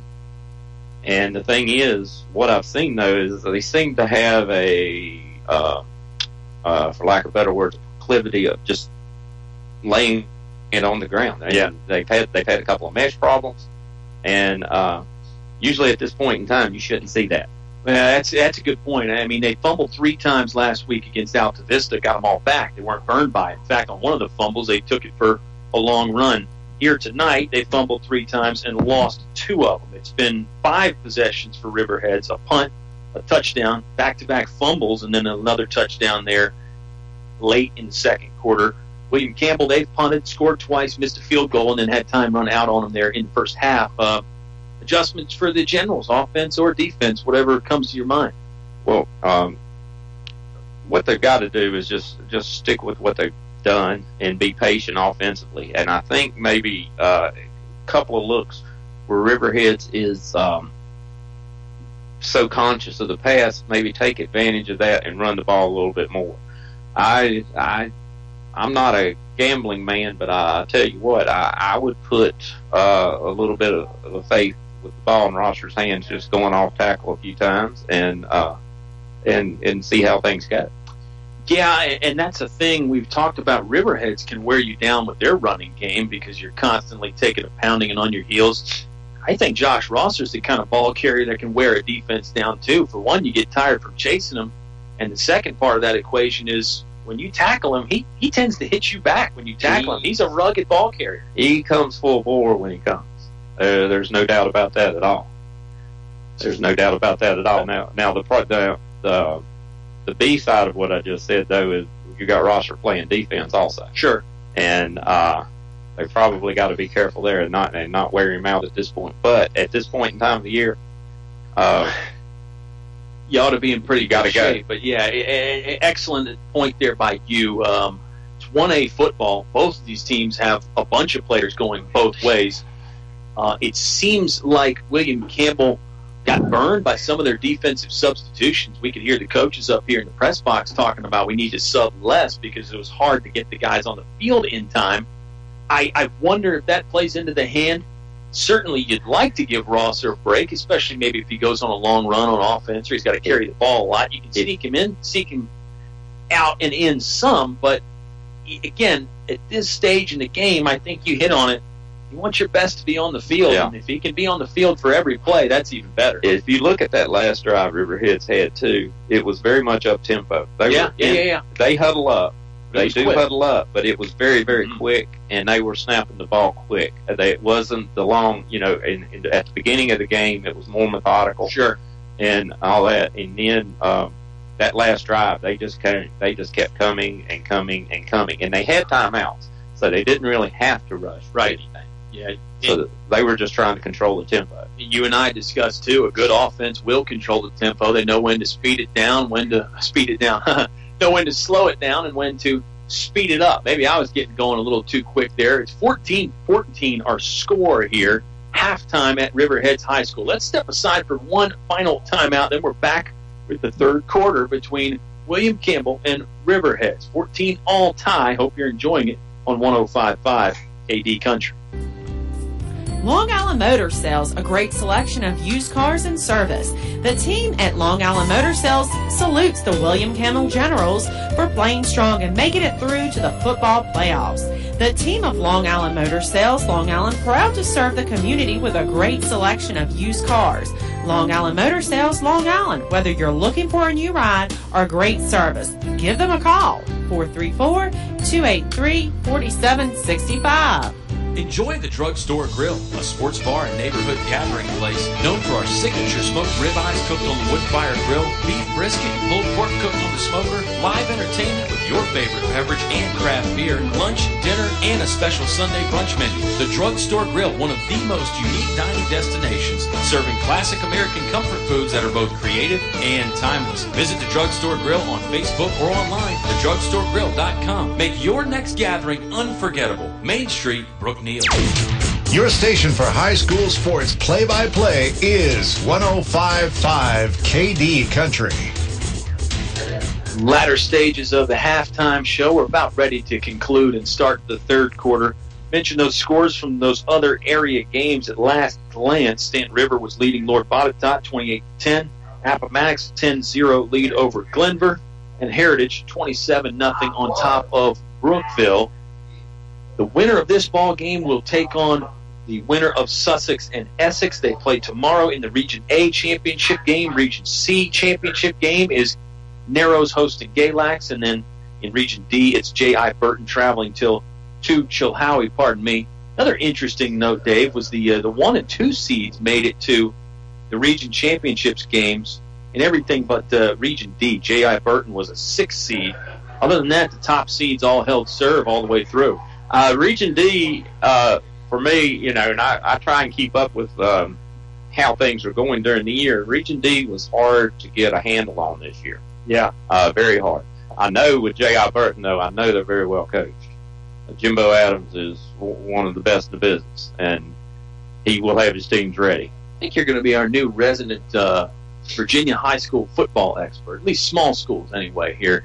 It is Group 1, I think the VHSL wants you to just call it Group 1 now, but right. I'm still so used to saying 1A and Group A and that kind of stuff, so whatever, we'll make it work. William Campbell set to receive here to start the third quarter. It's a tie ball game, 14-14. Generals are wearing their road white jerseys with dark blue pants, dark blue helmet, sort of a gray face mask for William Campbell. Riverheads clad in the home red jerseys, black pants, red helmet, white face mask. Gladiators taking some time to break their pre-half huddle. Now they're getting ready to come kick it off. They have been putting the football on that left hash mark and angling it, but one time they did boot it down the left hash mark, and it looks like that's where the kicker will place the ball again, Dave. It is Peyton Skillman, the right-footed kicker for Riverheads. Very good on the extra points and seems to be very good on the kickoffs as well. Back deep to return for the Generals. They have 3 deep men with their heels on about the 15-yard line. The next line is up on the 30, and then the front 5 are just about on the 49-yard line. Here comes Skillman. He's got the ball on the tee, and we're ready to start the third quarter here. 14-all between William Campbell and Riverheads. He'll boot it down the left seam again, caught on the 10-yard line. Campbell, return man, turns it upfield, and the football spills out. Ball is on the turf. Players diving after it, waiting for a signal. Riverheads thinks they have it. Let's wait for the official ruling, and they do. Ball. It's Riverheads football on the 30-yard line. Not what you wanted to have happen there if you're a Campbell fan. It was James Boyd again on the return. He appeared to be almost on the turf, but the football squirted out. It wasn't what I thought would be a great kick. It was a line drive kick right to the returner, but Riverheads came down and covered it very well, and it was pretty physical right there. Second time the Riverheads Gladiators have started a drive in William Campbell territory. Last time they did, it ended in a touchdown. Far right hash mark, 31-yard line. This is just a handoff play off tackle. Devin Morris stonewalled at the line of scrimmage. Might have picked up a yard, but not much else. Normally, when they go off tackle, Dave, it's that toss play. That time it was a true handoff.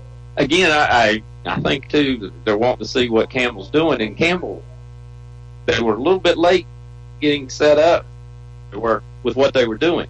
They're staying bunched up. And then certain personnel going to the strong side, certain personnel going to the weak side, all that stuff. Man in motion is the wing back. They toss it to him. He angles back up the middle, and he does find a seam there. 8 or 9 yards on the second down running play for Riverheads. Looked like it was number 7, Pierre West, that might have stopped him.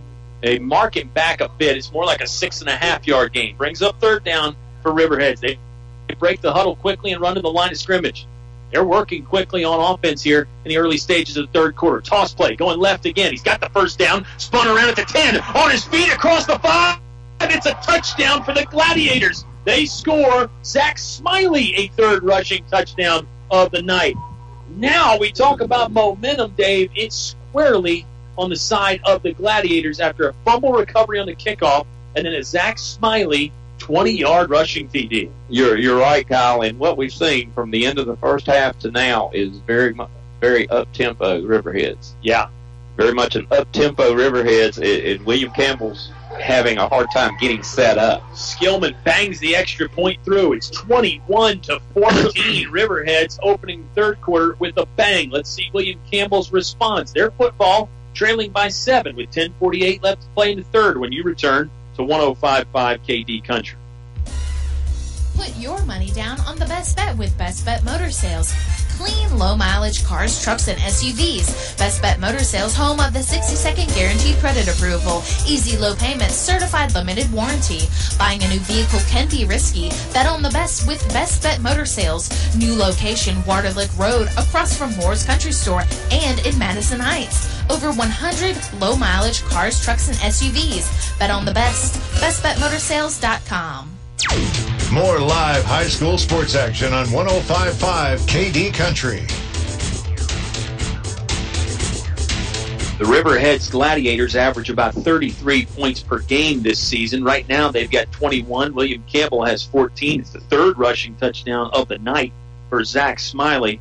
Guess what, Dave? He's just a freshman. Smiley listed at 5'9", 165, but runs the ball well. He knows this offense, and he's finding some seams in the William Campbell defense. I'm going to give you an Andy Griffith reference here. He's wiry, much like Ernest T. Bass. He is wiry.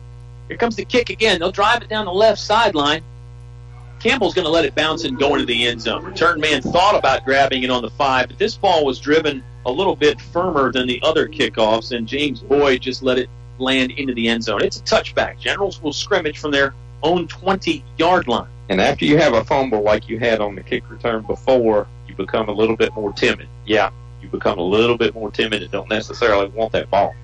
Riverheads can do that to you. They can make you lose your aggressiveness in a hurry.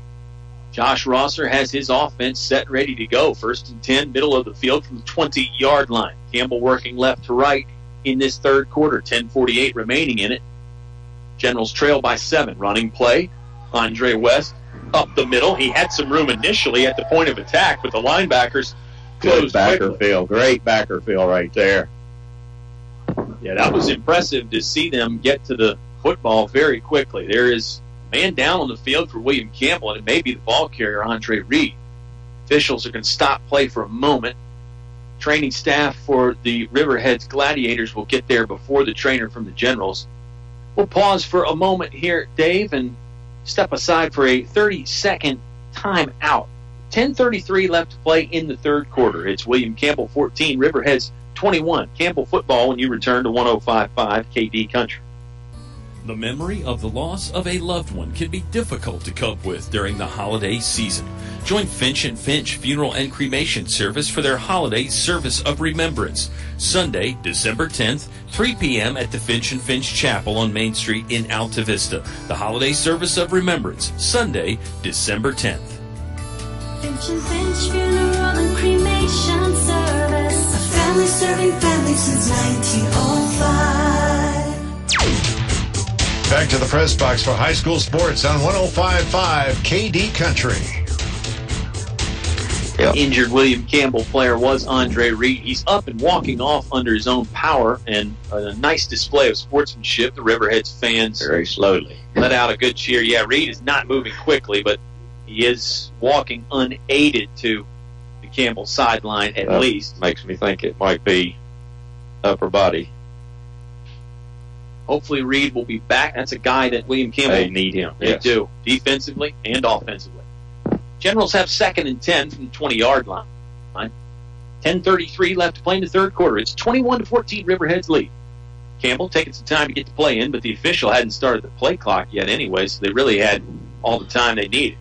Passing situation here on 2nd and 10. Rosser sets up, fires left. It's complete over there on the 25-yard line. Inside move, and then a spin move at the 30, across the 35 there. The receiver operating well after the catch.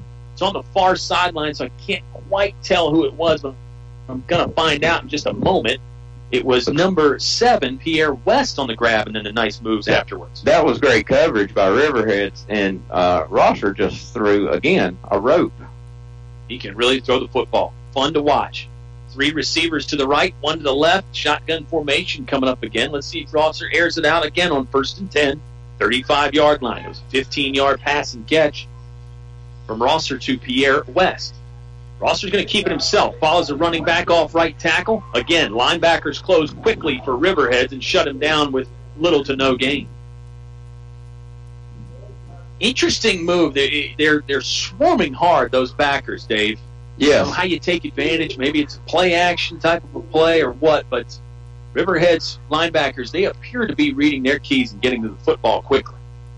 Off the play action, you would want to suck them up and then throw in behind them, especially when you're running off, when you've got a trips formation and then running off the secondary. Rosser wants to throw on 2nd down. Another bullet to the far sideline that falls incomplete. He hit the hands of his intended target. That was number 15. That's Nakia Pierman in the New Jersey number, but Pierman just couldn't hold on to it.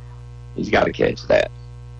Had room. Ball was on target. It's definitely one that Pierman would like to have back. Yes. 3rd and 10. 9:19 left to play in the third quarter. Football is, just left of center here on the 35-yard line. Generals taking some time to get the play in, but the play clock shows 10. Rosser takes the chest-high snap, wants to throw again. He was looking left sideline. Coverage that time was good. Maybe some Campbell fans thought it was too good because the receiver might have gotten tapped just a bit early. Not much displeasure from the Campbell coaches, though, and it's going to bring up 4th and 10 in a punting situation. Looked like a corner did a good job of breaking on the ball right there. Again, not bad coverage by Riverheads. Not at all. Punter for William Campbell is number 9, Jeremiah Smith. Second time this evening the Generals have needed his services. Return man has his heels on the 29-yard line. Both teams have just punted one time apiece. It was on their first drives. Smith left foots this one very high, but not very long. It'll land around the first down marker. Generals are going to cover it. Pierman ran to it. It's only a net of about 1 yard on the punt. And again, the same thing. Riverheads is getting heat on that, and he's seeing that heat, and he's kicking everything straight up. Not a great punt for William Campbell. Plus field territory again for Riverheads. 47-yard line. Last 2 possessions have ended in Gladiator touchdowns. I wonder what they're going to run right here. Maybe something off tackle, perhaps. Right hash mark, 47-yard line. Nope, they give it to the fullback. Fooled everybody, including the Campbell defense. He's breaking free across the 35, down to the 30, thrown down inside the 30-yard line around the 28. Jackson Dalton, the quick-moving, hard-hitting fullback, found big holes in the William Campbell defense to open up this possession. He's right behind quarterback again, about 2 yards behind the quarterback, Tyler Smith. A wing back on each side. They put him in motion. They go to the fullback again. Favors the left side after he got across the line of scrimmage. Tagged down at the 12-yard line. That was number 18, Jonathan Hicks, on the stop for Campbell. It looks like Andre Reed out this series, which is huge for William Campbell right now. Looks like he's trying to move around a little bit on the sidelines. Toss play. Smiley got it left tackle and then cut back into the middle. Chopped down by Rosser. Also Pierre West and Jordan Young combining on the stop, but it's a first down for Riverheads. They're moving the chains, and this well-oiled machine that is their offense is starting to hit on all cylinders and really flex its muscle. 1st and 10, 15-yard line in Campbell territory. Toss play again. Smiley favoring the left side. Takes some real punishment at the end of the play. Does pick up 2 or 3 yards, maybe closer to 4. 8 minutes left to play in the third quarter. It's a 21-14 Riverheads lead. We were tied 14 all at halftime. Okay, this is where they've got to bow their neck here. They've got to bow their neck. Campbell needs to dig in and fortify the front line of that defense. Smith, the quarterback, goes under center again. Gave it to the fullback. Flags come out at the point of attack. Leads me to believe, Dave, that's probably a hold on Riverheads. A hold or a possible chop. Possible chop block. Could be. We'll see what the official says. Holding Riverheads. It negates what was about a 5-yard gain. And since the play probably came at the line of scrimmage, since the penalty came at the line of scrimmage, it'll back Riverheads up even more. Sets up 2nd and 15 now. That's good news for William Campbell. A rare miscue by the Riverheads offense, although they have fumbled a few times tonight. 21-14, Gladiators lead. They'll snap this ball left hash mark. Might have been some movement up front again. Outside running play. Schover has a lot of room. Far sideline, diving for the pylon. Touchdown. Touchdown, Riverheads. It's number 20, Jackson Schover. Speedy move to get to the sideline. William Campbell really rushing to try and stop the off-tackle play. Mabry, they lost contain out there on the wide side of the field. Exactly, and that just is you work so hard on stepping down off that off-tackle play, and you work so hard with that, and then you get a scat back like that, and he bounces it out, and there's nobody there. It's a 47-yard drive that came after a not-so-good William Campbell punt, capped off by a Jackson Schover. We'll call it a 17-yard rushing touchdown. Snap a little bit high, but they get it to the block. Bounced off Skillman's foot just a bit, but he snuck it inside the right upright. All of a sudden, Riverheads has scored 14 unanswered in the second half. They lead 28-14. Still plenty of football left.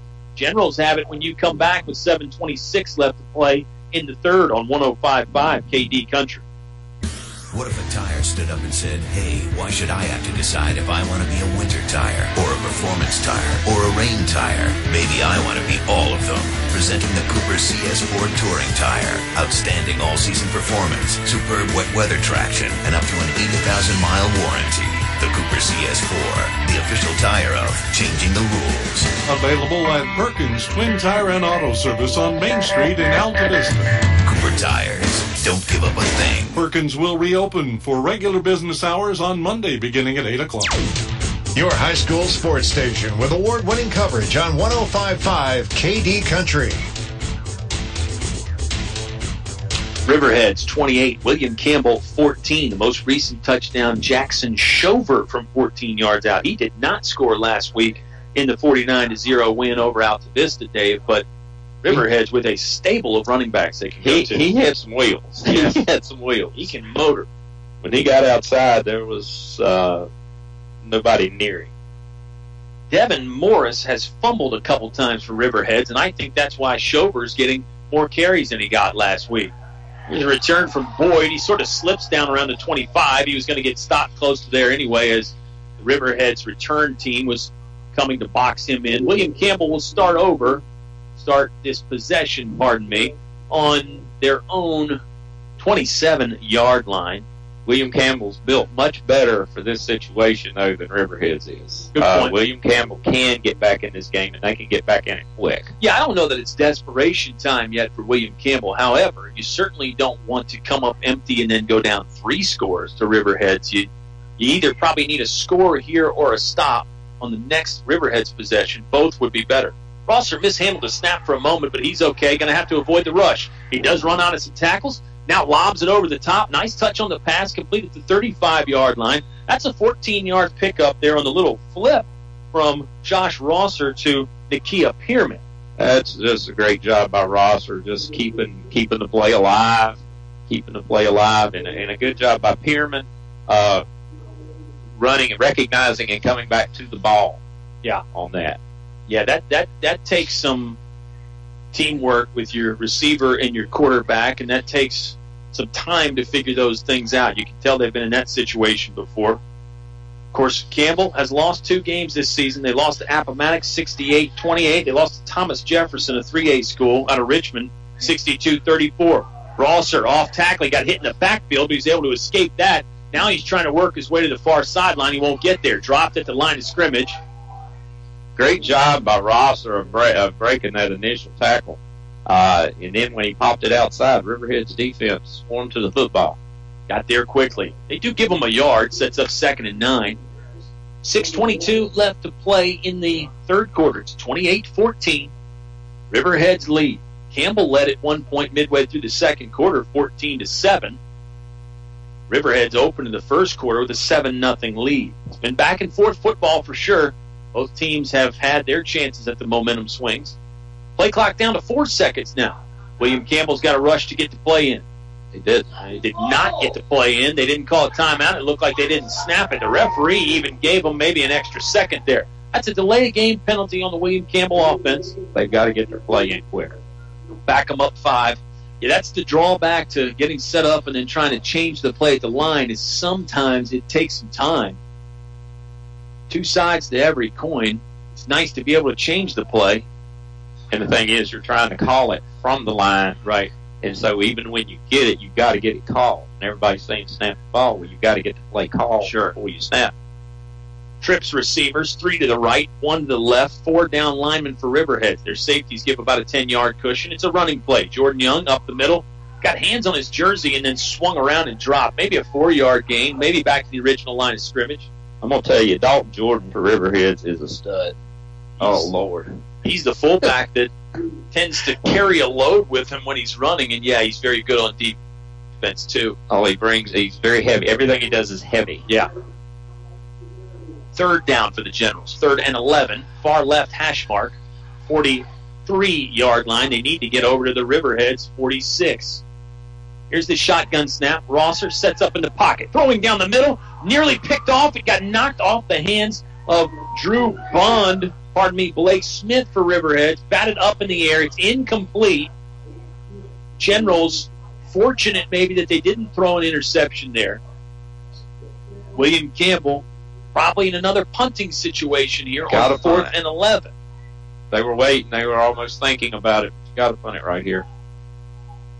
And you've got to get off a better punt than what you had the last 2 times you punted the ball. Yeah, 2 punts this half. Neither one of them has been very good. Here comes William Campbell. Snap is good. Steps into it. This is a better punt. It's very high. Bounces on the 40-yard line. It takes a bad bounce for William Campbell. And then Nakia Pierman there to stop it again. So, again, not a great punt distance-wise. And, again, Riverhead's getting heat. Yeah. Getting heat. And the punter is seeing that rush come from the outside. Right. I think you're right. He's got plenty of time to get it off, but he panics when he sees that red coming at him. 44-yard line is where Riverheads will operate from this 3rd possession of the half. They scored twice already. They do split a man out this time, just one tight end. Give it to the fullback again. He's off right tackle. Generals covered that fullback run better, but Jackson Dalton pulling tacklers with him. Dalton Jordan is the fullback for Riverheads, pulling defenders with him. He was stopped for maybe no gain or 1-yard gain, and then he just extra efforted his way for 3 or 4 more. Strong. And again, we talked a little bit about squat racks. I think he's seen a squat rack or 2. Probably owns a squat rack or 2. Toss play, left tackle. Running back has some room. He nearly fell down, but he kept his feet going across the 50 and then down to the 20. Riverheads with some spring in their step. They moved the chains again with 4:27 left to play in the quarter. 28-14, the Gladiator advantage. There again, you see a quick huddle. They break out of it. They rush to the line of scrimmage. They don't take time to get the play in, and they don't take much time to get it snapped. Fullback dive, right up the gut. Generals have him, but can they bring him down? They throw him forward. It's a 9-yard gain for Dalton Jordan, just running hard up the middle. What Riverheads is doing right now takes your will away. And right now that seems to be what's happening. William Campbell needs to force a turnover right here, get a stop, get some positive mojo going their way. Oh, we got a penalty. Do have a penalty against Riverheads. They're backing up. Let's see how much it backs them up. For reference, Dalton Jordan had 2 touchdowns last week, ran for 114 yards on 12 carries. He keeps this up. He's going to be on pace to eclipse that, even though he hasn't gotten the end zone so far tonight. 1st and 15 after a penalty on Riverheads. Ball's on the 50-yard line. Fullback again, favors the left side. He's through. He actually got full speed there for a moment. 10-yard gain. It'll set up 2nd and 5 for Riverheads. You get that load running downhill, that's going to be hard to stop. No doubt about it. William Campbell's got to meet that better at the line of scrimmage. If he gets that downhill run like that, they're in for a long second half here. I think you got to hit him lower too. Here's a toss play off left tackle. Believe it was Devin Morris that time. It'll set up 3rd down for Riverheads. Believe it's the first 3rd down they've had this half. They've scored twice in the half. I think they've done it all in 1st and 2nd down. Here comes 3rd and 3, though. Let's see if the Generals defense can get a stop here. Might be 4-down territory for Riverheads, though, as they're on the William Campbell 38-yard line. They're set, ready to go. Man in motion. Toss play. They're going to go off left tackle again. He's short. He's about a half a yard short, at least from my vantage point, although one official looks like his feet are probably past the 1st down marker. Let's see where this spot ends up taking the football. You might have a measurement from where they're putting the ball. I think he's got enough. 1st down. Yeah, it is a 1st down. 1st down conversion there on 3rd down. He needed 3 yards. He got about 3 yards and an inch. 1st and 10 coming up. Left hash mark, 35-yard line. Riverheads leading 28-14. 3 minutes left to play in the 3rd quarter, a 3rd quarter that has been dominated by the Gladiators. They're under center, set to go again. Toss play, same thing, going left side. Running back jumps over a man that was laying in the hole and then picks up 4 or 5 yards. That was number 8, Zach Smiley. Smiley has 3 touchdowns on the night. Can you imagine if you're a quarterback that transfers to Riverheads and they tell you you're going to toss the ball to the back and then you're going to be the lead blocker going through? Yeah. It's a strange, unconventional. Well, maybe I shouldn't say unconventional. It's conventional to Riverheads. And very successful. It's fullback, quarterback, and a couple linemen all going to the point of attack. There's a running play on second down. That's Moose Lee in, I believe, at quarterback. Somebody's a moose because the crowd is definitely calling him out. 1st and 10 for Riverheads. The chains move again. The Gladiators are putting their foot on the gas. 22-yard line. They've got a fresh set of downs from the left hash mark. Wide side of the field is to the right. Riverheads get set up. 2 tight ends, 2 wingbacks, 1 to each side. Fullback up the middle. Running play. He's breaking free across the 15, the 10, What the a 5. run. Dragged into the end zone for a touchdown. It's number 42, Moose Lee, in the end zone for 6. A 20-yard rushing touchdown. Their third of the third quarter. Moose Lee. Moose seems to be a crowd favorite here. Yeah, you can hear the crowd. They're not booing, they're yelling Moose. Reminiscent of the old Peyton Manning commercial. Extra point on the way. That's a 53-yard scoring drive for Riverheads. They're leading 21-0 just in this quarter. On the scoreboard, they're up 20. They're up 21 now, 35-14. William Campbell. Let's see if the Generals can answer their football. 1:41 left to play in third quarter when you return to 105.5 KD Country. Let's go, Generals. Trent Sawmill knows the game may be tough, but the Generals are tougher. The Generals will champion through till the end, and Trent Sawmill will be there all the way with you. Trent Sawmill, locally owned and operated. Trent Sawmill buys logs, land, and timber. Call us at 434-660-3941. That's 434-660-3941. Trent Sawmill, 82 Oak Street, Brookneal. Saluting the William Campbell Generals on what an accomplishment it is to be in the football playoffs. Trent Sawmill, Brookneal. Your station for high school sports play-by-play is 105.5 KD Country. Our ball game was tied 14-14 at halftime. The story has changed quite a bit since then. Riverhead's taking control 35-14. The Gladiator lead. They run off 21 unanswered. It's 28 unanswered points if you go back to the first half. Remember, Dave, Generals had a 14-7 lead at one point, but the tenor and the flavor of this game is vastly different now. Oh, definitely. When they had that 14-7 lead, they had a huge momentum in their favor. Angled kickoff. Pierman catches 30-yard line. Not going to get much before he gets swarmed on by the Riverheads coverage team. Yeah, William Campbell had the momentum at one point. Riverheads has gotten it back. Let's see if the Generals have some gas left in the tank, some moves they can make. I think they've got plenty of fight in them. And the problem is Riverheads has a lot of fight too. Quick score here. Yep. You get a quick score here, you're in good. You're okay. Sure. You're okay. And like I said, William Campbell is quick strike type of team. Yeah, they had just 19 plays last week, 6 of them for touchdowns, 457 yards total last week against Central Lunenburg. They can run off some big plays for sure. See if they can get a few of those here and quickly. Run fake, passing play, low pass scooped up over on the far left sideline. It's just a 4 or 5 yard gain. You can hear the Campbell coaches up here in the press box with us urging their team to hustle up to the line of scrimmage. They know that they want to get more plays in here as this third quarter winds down. Riverheads, I don't think right now they're trying not to give anything up deep, so I think a lot of your looks are going to be underneath right now. Yeah. You don't want to panic. Rosser wants to throw again. He will throw deep. Down the seam, picked off at the 32-yard line. It was a line drive pass that Blake Smith dove for and intercepted for Riverheads. And again, like I said, you don't want to panic. Yeah.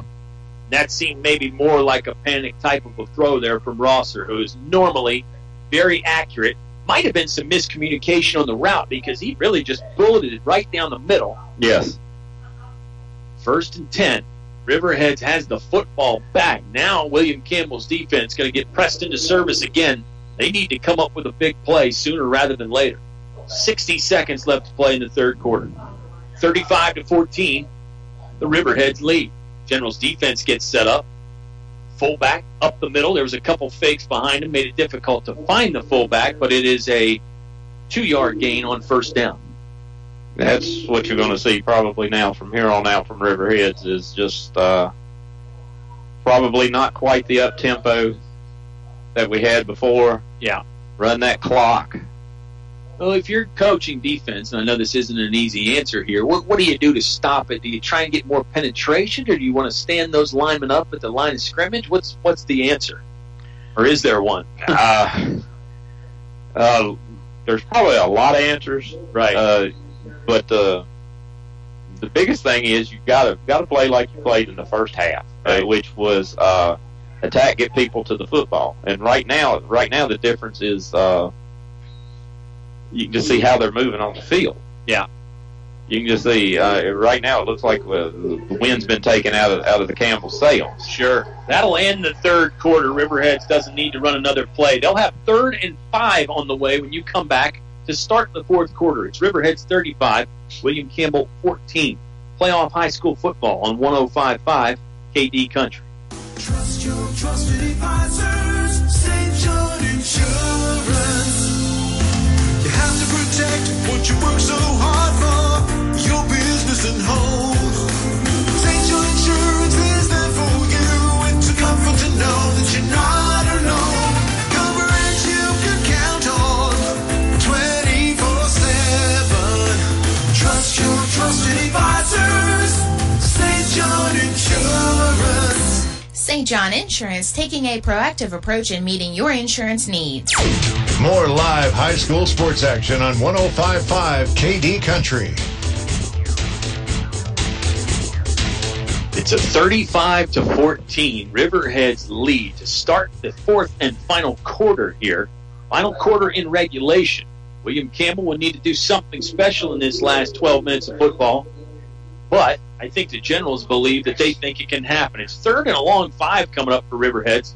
Far left hash mark. They're working left to right now this quarter. They gave it to the fullback, and the Generals got him. They got him at the point of attack, and they actually drove him back this time. Nice hit there for the Generals. Noah Pierman, I believe, was the first guy that knocked him hard. The rest of the team came in there and cleaned him up. Number 55, DeAndre Walthall, helping out. Sets up 4th down for Riverheads. It looked like they were thinking about going for it for a moment. Gladiators might be going for it. They've run one person in, so yeah. They punted they're one time. Line up. They're going to try and draw you off sides, probably. Yeah. Under center, split backs behind the quarterback. 4th and 3. Toss play. They're going off right tackle. Running back was stopped initially, and then he drove forward. He got enough. It's a 6-yard pickup. Riverheads keeping the drive going on 4th down. That hurts William Campbell. They could have got the football there with a 4th down stop. They would have had great field position, too. That's a typical Robert Casto move. It is. Go for it deep fairly deep in your territory. Yep. They're leading 21-0. It makes that call a little bit easier, but it was still somewhat bold. Running back just sneaks his way through a big mass of bodies. I mean, there's about, when you combine the Riverheads and William Campbell players, Dave, there's about 12 guys in the space where there should be about 1. Exactly. And the running back just gets lost in it. It's just a mass of humanity in these Riverhead backs. All of them are so disciplined, and they know exactly where they're going, and they know how to follow those linemen, and how to let it set up, let it develop. It's a 7-yard gain there. And, normally a bigger back is a prized commodity in football. Here comes just a quarterback sneak. They go right up the gut on the old wedge play to get the 1st down. 4-yard pickup. Did you happen to get the time they started this drive? I did not. It started with about 45 seconds left in the third quarter, I think. It will be interesting to see how much time they run off the clock right here on this. It will. This is another trait of Riverheads. They eat clock. 1st and 10, 45-yard line. They're just into Campbell territory here. Wing backs to each side. They'll toss it to one of them. That's Zach Smiley off left tackle. Spin move at the 40. Dives forward to the 35. It's an 11-yard gain, and it'll move the sticks again. Generals back on their heels. Rashawn Stevens helped make the stop. So did Wayne Ewell. And again, they're slower in their tempo now, huddling up a little longer. I was going to say at one point, normally a bigger back is prized in football, but sometimes with this offense, Dave, kind of a small back gets lost in there a little bit easier. Fullback dive up the gut.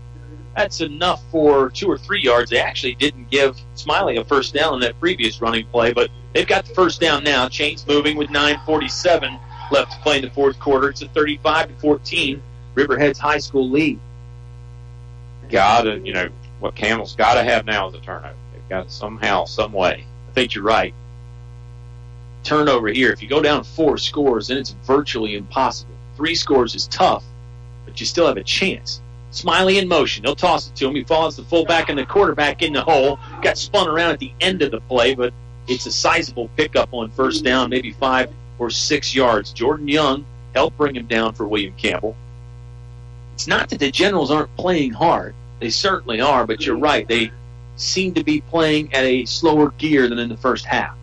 Yeah, and again, it's like in a heavyweight fight, constant body shots. Yeah, it wears you down. It takes a toll. It has to. 2nd and 5 for Riverheads. They toss it to Smiley again. Angles back inside after starting off the left tackle's hip. 2 or 3 yard gain. And if you're that tackle at the point of attack, and that's constantly getting pounded on by all that flesh, you lose your will. It's a long night. Yeah, absolutely. Maybe you try and rotate different guys in at that spot. I don't know. It's, again, back to a question where and Campbell was doing that early on. Sure. Fullback off right tackle this time. He's got enough for the first down. It was a 3rd and 2nd situation. He got plenty. He's down at the 17-yard line. Chains move with 8:21 left to play in the fourth period. 35-14, Riverheads leading. Their fans still into it. Yeah, I mean, you can try different guys. You can try different alignments. You can slant. You can stunt. There's a lot of answers, and unfortunately, none of them are great, and you don't really have time to try all of them. I mean, there's only certain things you can do. Yeah. Give it to the fullback again, up the middle. Not a lot there that time. Generals got to him and hit him hard, really at the line of scrimmage. It's funny what you mentioned that too, and the typical fan will sit there and watch and saying, "Well, they're not making adjustments, they're not doing anything." And William Campbell has tried different looks, they tried different techniques up front. They've sent backers, they've changed the alignment of their outside people.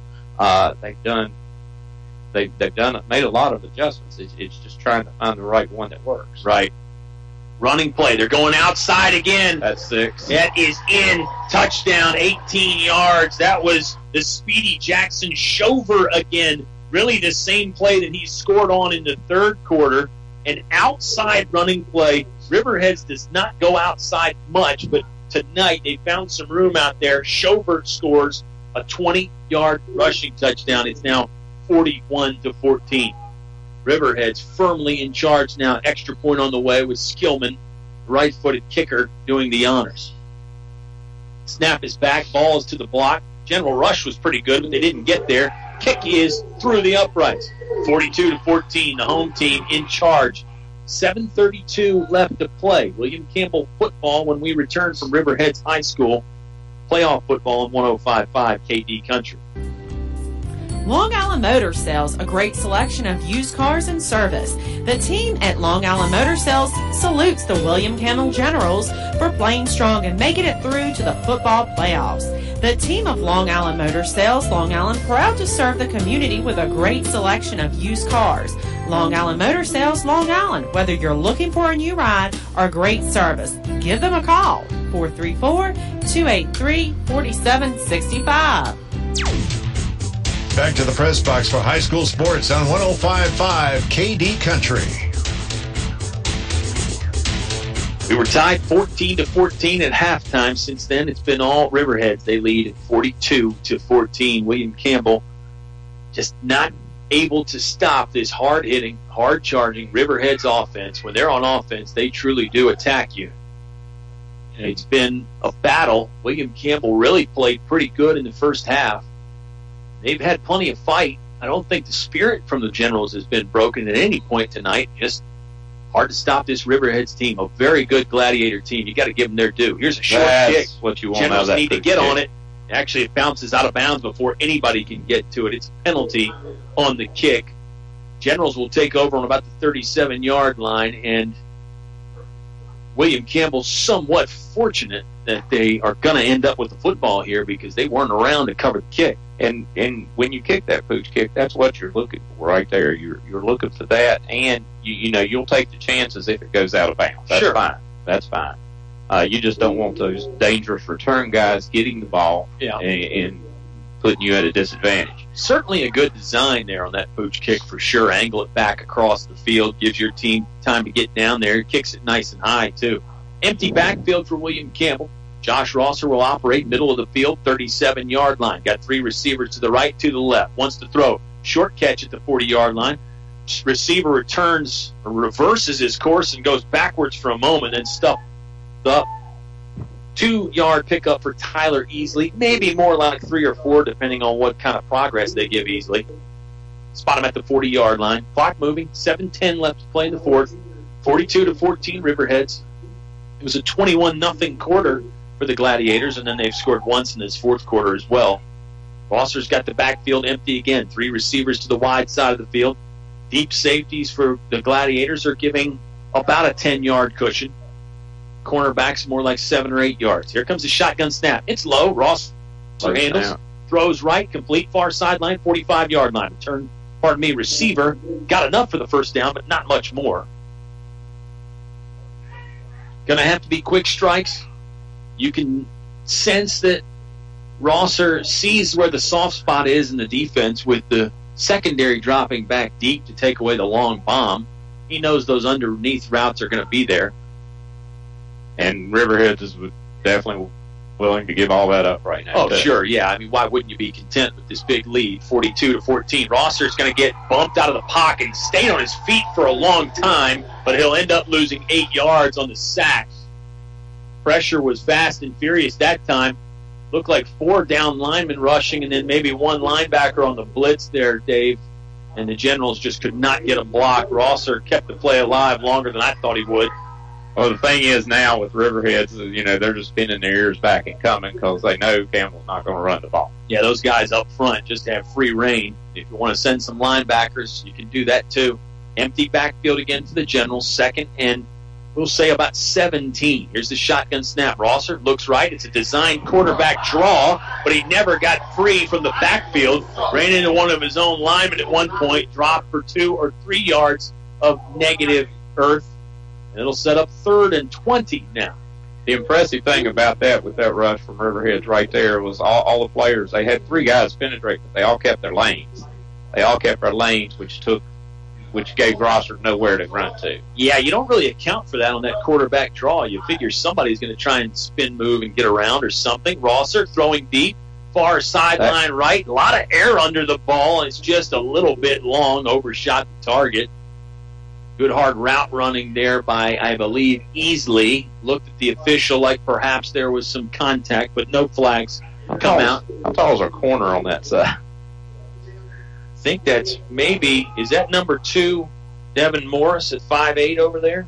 They got him listed here at 5'8". You're not buying it? I don't think so. Punting situation for the Generals. 5:13 left to play in the fourth quarter. 42-14 the Riverheads lead, and unfortunately it looks like William Campbell's very good season going to come to a close here. They need another man on the punt unit.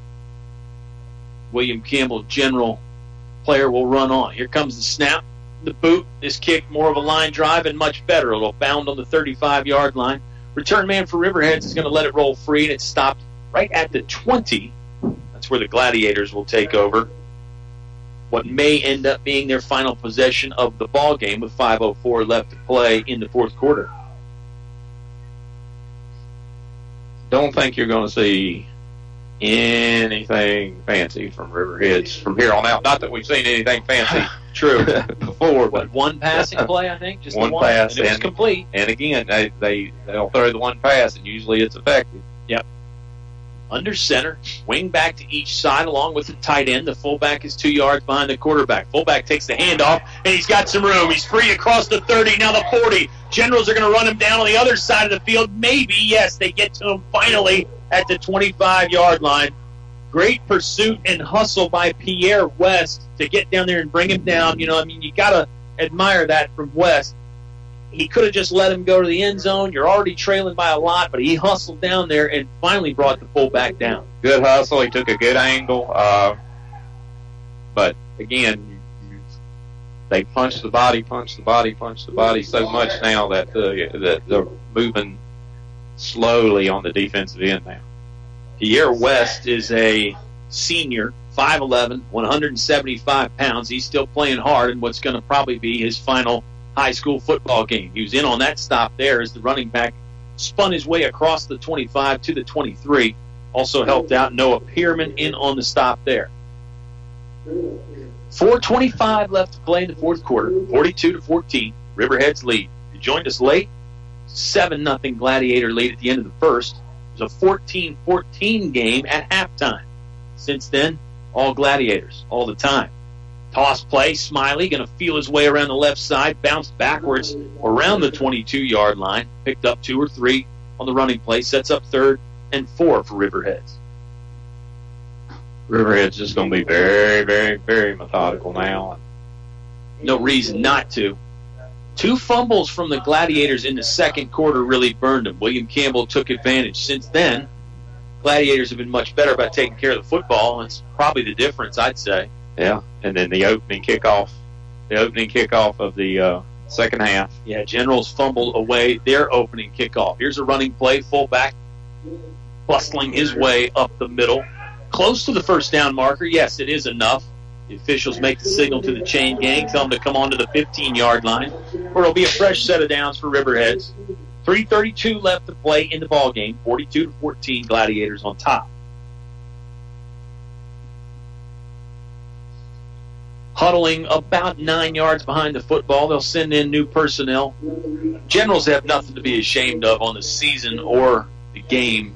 Their record is going to end at 9-3. It's a big turnaround from 5-6 last year. You got to remember, 3 years ago they were running single wing. Yeah, that's exactly right.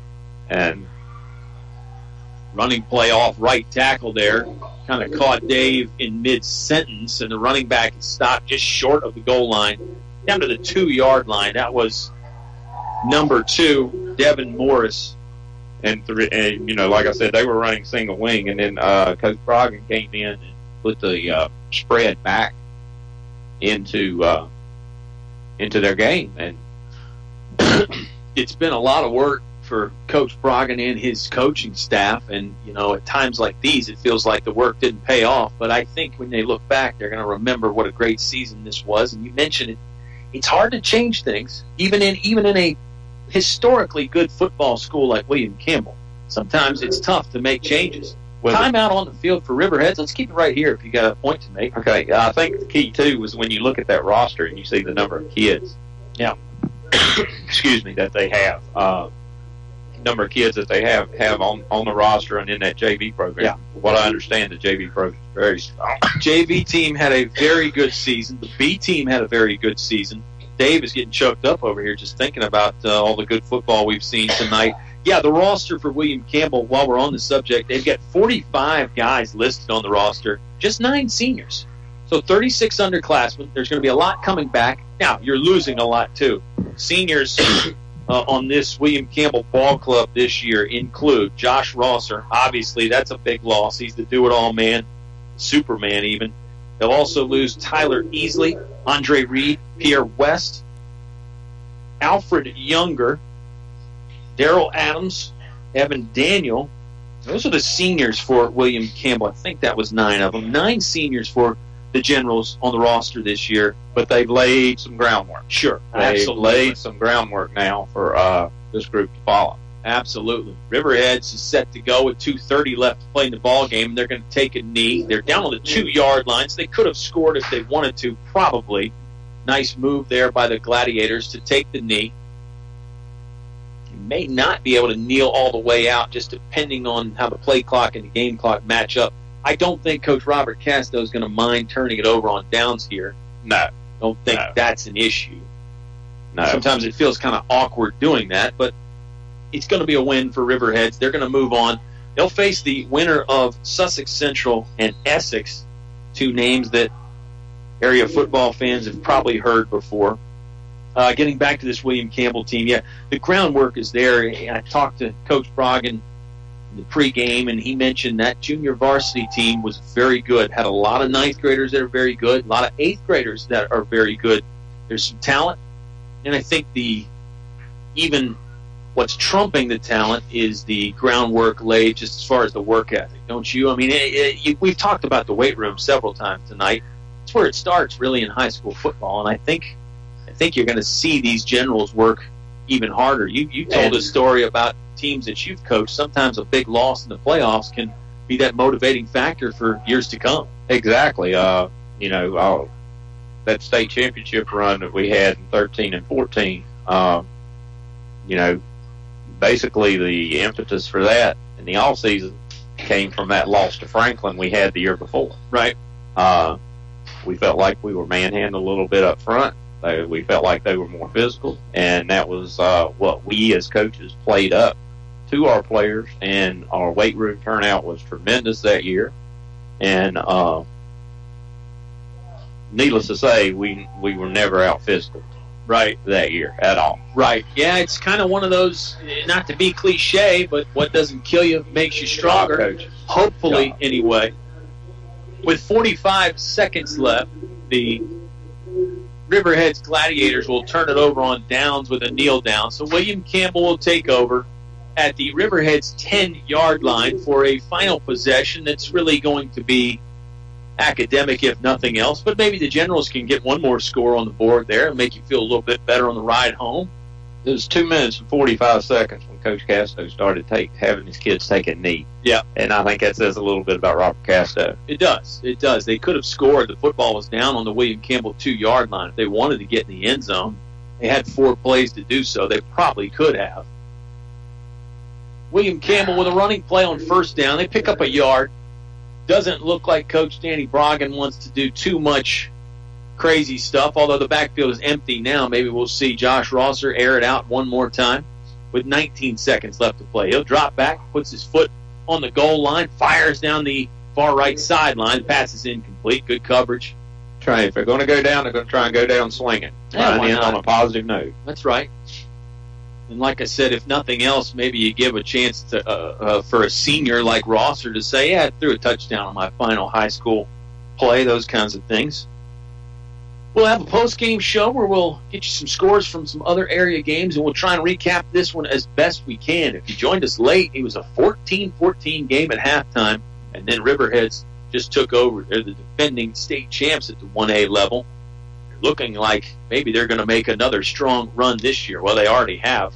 They'll be in state semifinal next week, taking on the winner of Sussex and Essex. Low snap that Rosser picks up.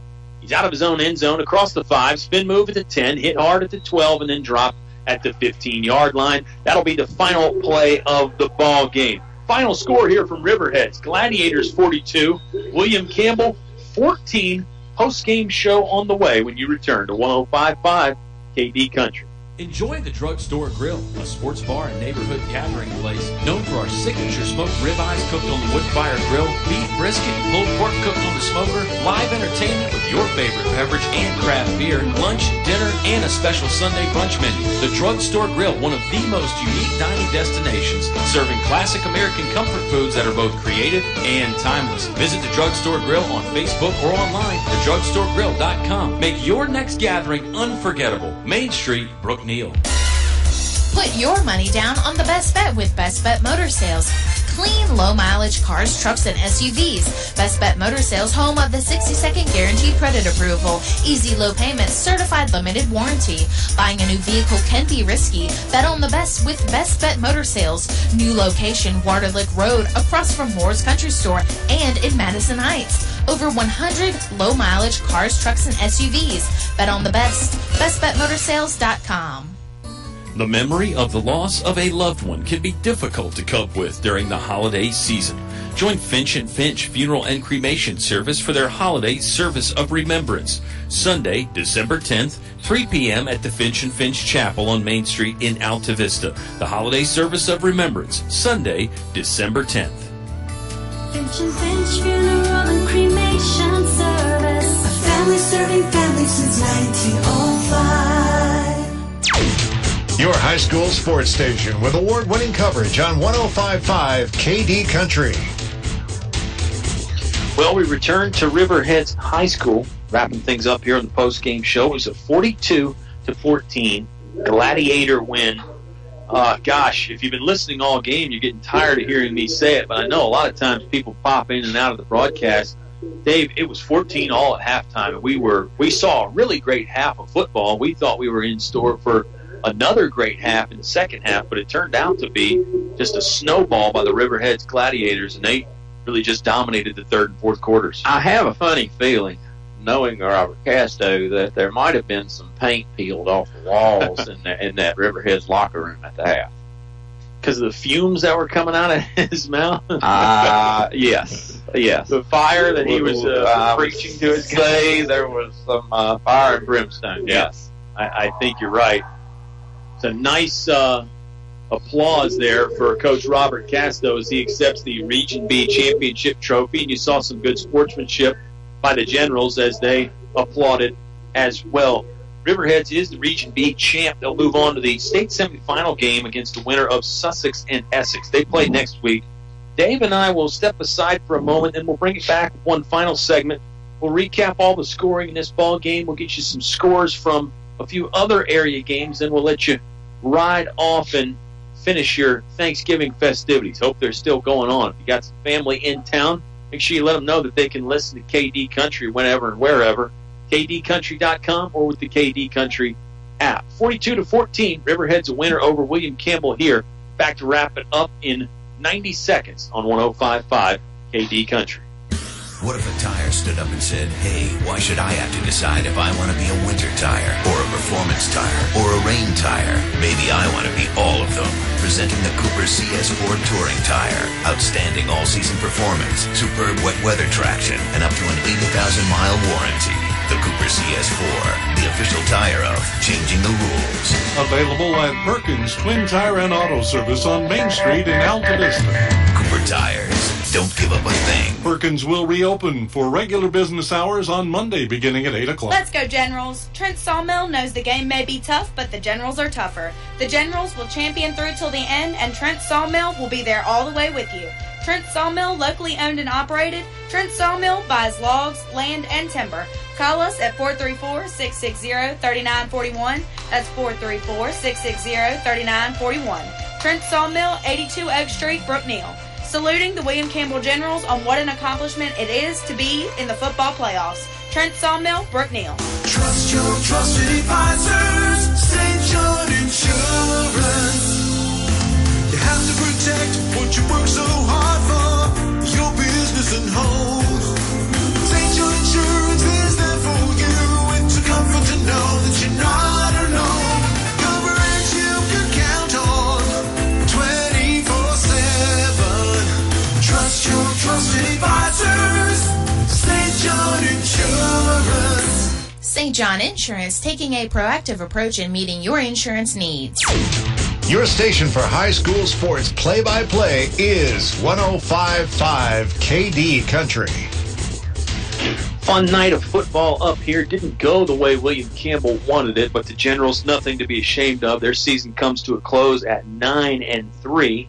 Riverheads will march on 10-2 now. They'll take on the winner of Sussex and Essex. It was a 42-14 Riverheads lead. Dave, some other games going on. There's a pretty big football game going on in Charlottesville at the moment. It's a 3-0 Virginia Tech lead. However, Altavista alumni and very good UVA safety Juan Thornhill has just got a pick to give the Wahoos the football around midfield. So Juan could the be man. in for a good game. Juan the man. Well, just as a side note, I mean, how many guys have you seen that you're going to put up there in that category with him? I mean, it's not many, right? He's in that upper echelon. He would be right up there in that top. Okay. As far as people, and I've been in business for 33 years. As far as people I've been around, he would be right up there at the top. The instincts, just so much stuff that you can't coach. Sure. That he had, with the instincts being the main one. Well, I always make a point whenever we've got William Campbell football on the radio to mention Cedric Pierman and Charles Haley. two NFLers that have come from William Campbell High School, and I think you certainly got to put them in those ranks as well. And, of course, maybe a future Hall of Famer from Altavista High School. You never know. We'll just wait and see. Sounds like a good ball game in Charlottesville. Other area high school games, Stanton River and Lord Botetourt, they're still knocking around. 49-31 Stanton River on top at the moment. Appomattox leading Glenver 17-7. And Heritage at halftime was up 40-6 over Brookville. So it looks like the final two teams from Campbell County that were playing tonight are probably going to have their seasons end here in the region championship. In our ball game tonight, started with the Riverheads lead. Zach Smiley scored his first of 3 touchdowns. Then it was back-to-back Campbell touchdowns. One of them came after a Riverheads fumble. Josh Rosser threw a 15-yard TD to Nakia Pierman. Then he hooked up with Tyler Easley for another touchdown. Smiley rounded out the scoring in the second quarter for Riverheads with another rushing TD. 14 all at halftime. Then it was all Riverheads. They opened the second half with a kickoff that William Campbell mishandled and lost on a fumble on the return. They scored 3 times in that third quarter.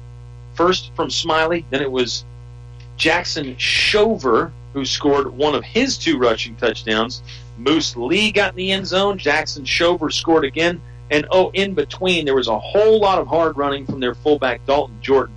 Jordan is, I don't want to say he's the unsung hero for Riverheads because we sung his praises all night, but he didn't score tonight, but gosh, did he ever do some damage at the fullback spot. Running and blocking. At the fullback spot and linebacker. True. Oh, jeez. I mean, he just laid the wood tonight on both ends. Yeah. And just very, very impressive. Everything he did, offensively and defensively, was just downhill. Yeah. Downhill. And just very, very impressed. Very, very impressed with him. Absolutely. Well, we're going to wrap things up here for William Campbell. Again, their season comes to a close at 9-3. Great year for head coach Danny Froggen.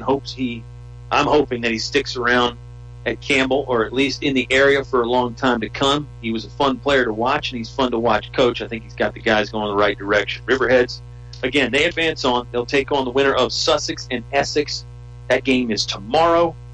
And it's been a fun year for us football-wise on KD Country. We've got some basketball on KD Country this Tuesday. The Altavista Colonels will be in action at Rustburg. Subway pregame show for that on about 6:30 or 6:45. We'll have a fun time up there. It's hoop season as the weather gets colder. Couldn't have done it without our William Campbell football playoff sponsors. Finch & Finch Funeral and Cremation Service, family serving family since 1905. They're in Altavista and Gladys. Best Bet Motor Sales in Madison Heights. And, of course, their new location at the corner of Waterlick and Leesville Road. Bet on the best. Trent Sawmill in Brookneal. Call 434-660-3941, 660-3941. Drugstore Grill, heartwarming foods from the Fire Pit Wood Grill. Enjoy the game, live entertainment, your favorite beverage, and, of course, wonderful meals. Perkins Twin Tire in Altavista on Main Street. See Grady, Sean, and Paul for expert service. St. John Insurance, taking a proactive approach to your insurance needs. And Long Island Motors. Stop by and see the winning team at Long Island Motors. Give them a call, 434-283-4765. Mr. Mabry, this was fun. It's always a good time when you and I get together. Big thanks to our sound engineer, Eleanor Hoehne. You're going to go watch some more football. We'll probably listen to the Wahoos and the Hokies on the way home. It's a good time to be a football fan, isn't it? Oh, great time to be a football fan. Great time to be a football fan, especially high school football. That's right. It's a good time of the year. Hopefully the Raiders can hold on. Hopefully the Stanton River Golden Eagles can hold on. It looks like Heritage is going to beat Brookville. So some local teams still in action next week in the state semifinals. We're done for now. We'll talk to you another time. Mr. Mabry, you're welcome back anytime. And, of course, our football fans, you're always welcome. You can listen on 105.5, kdcountry.com, or with the KD Country app. Final score tonight, Riverheads 42, William Campbell 14. Hope you enjoyed the live broadcast on 105.5 KD Country.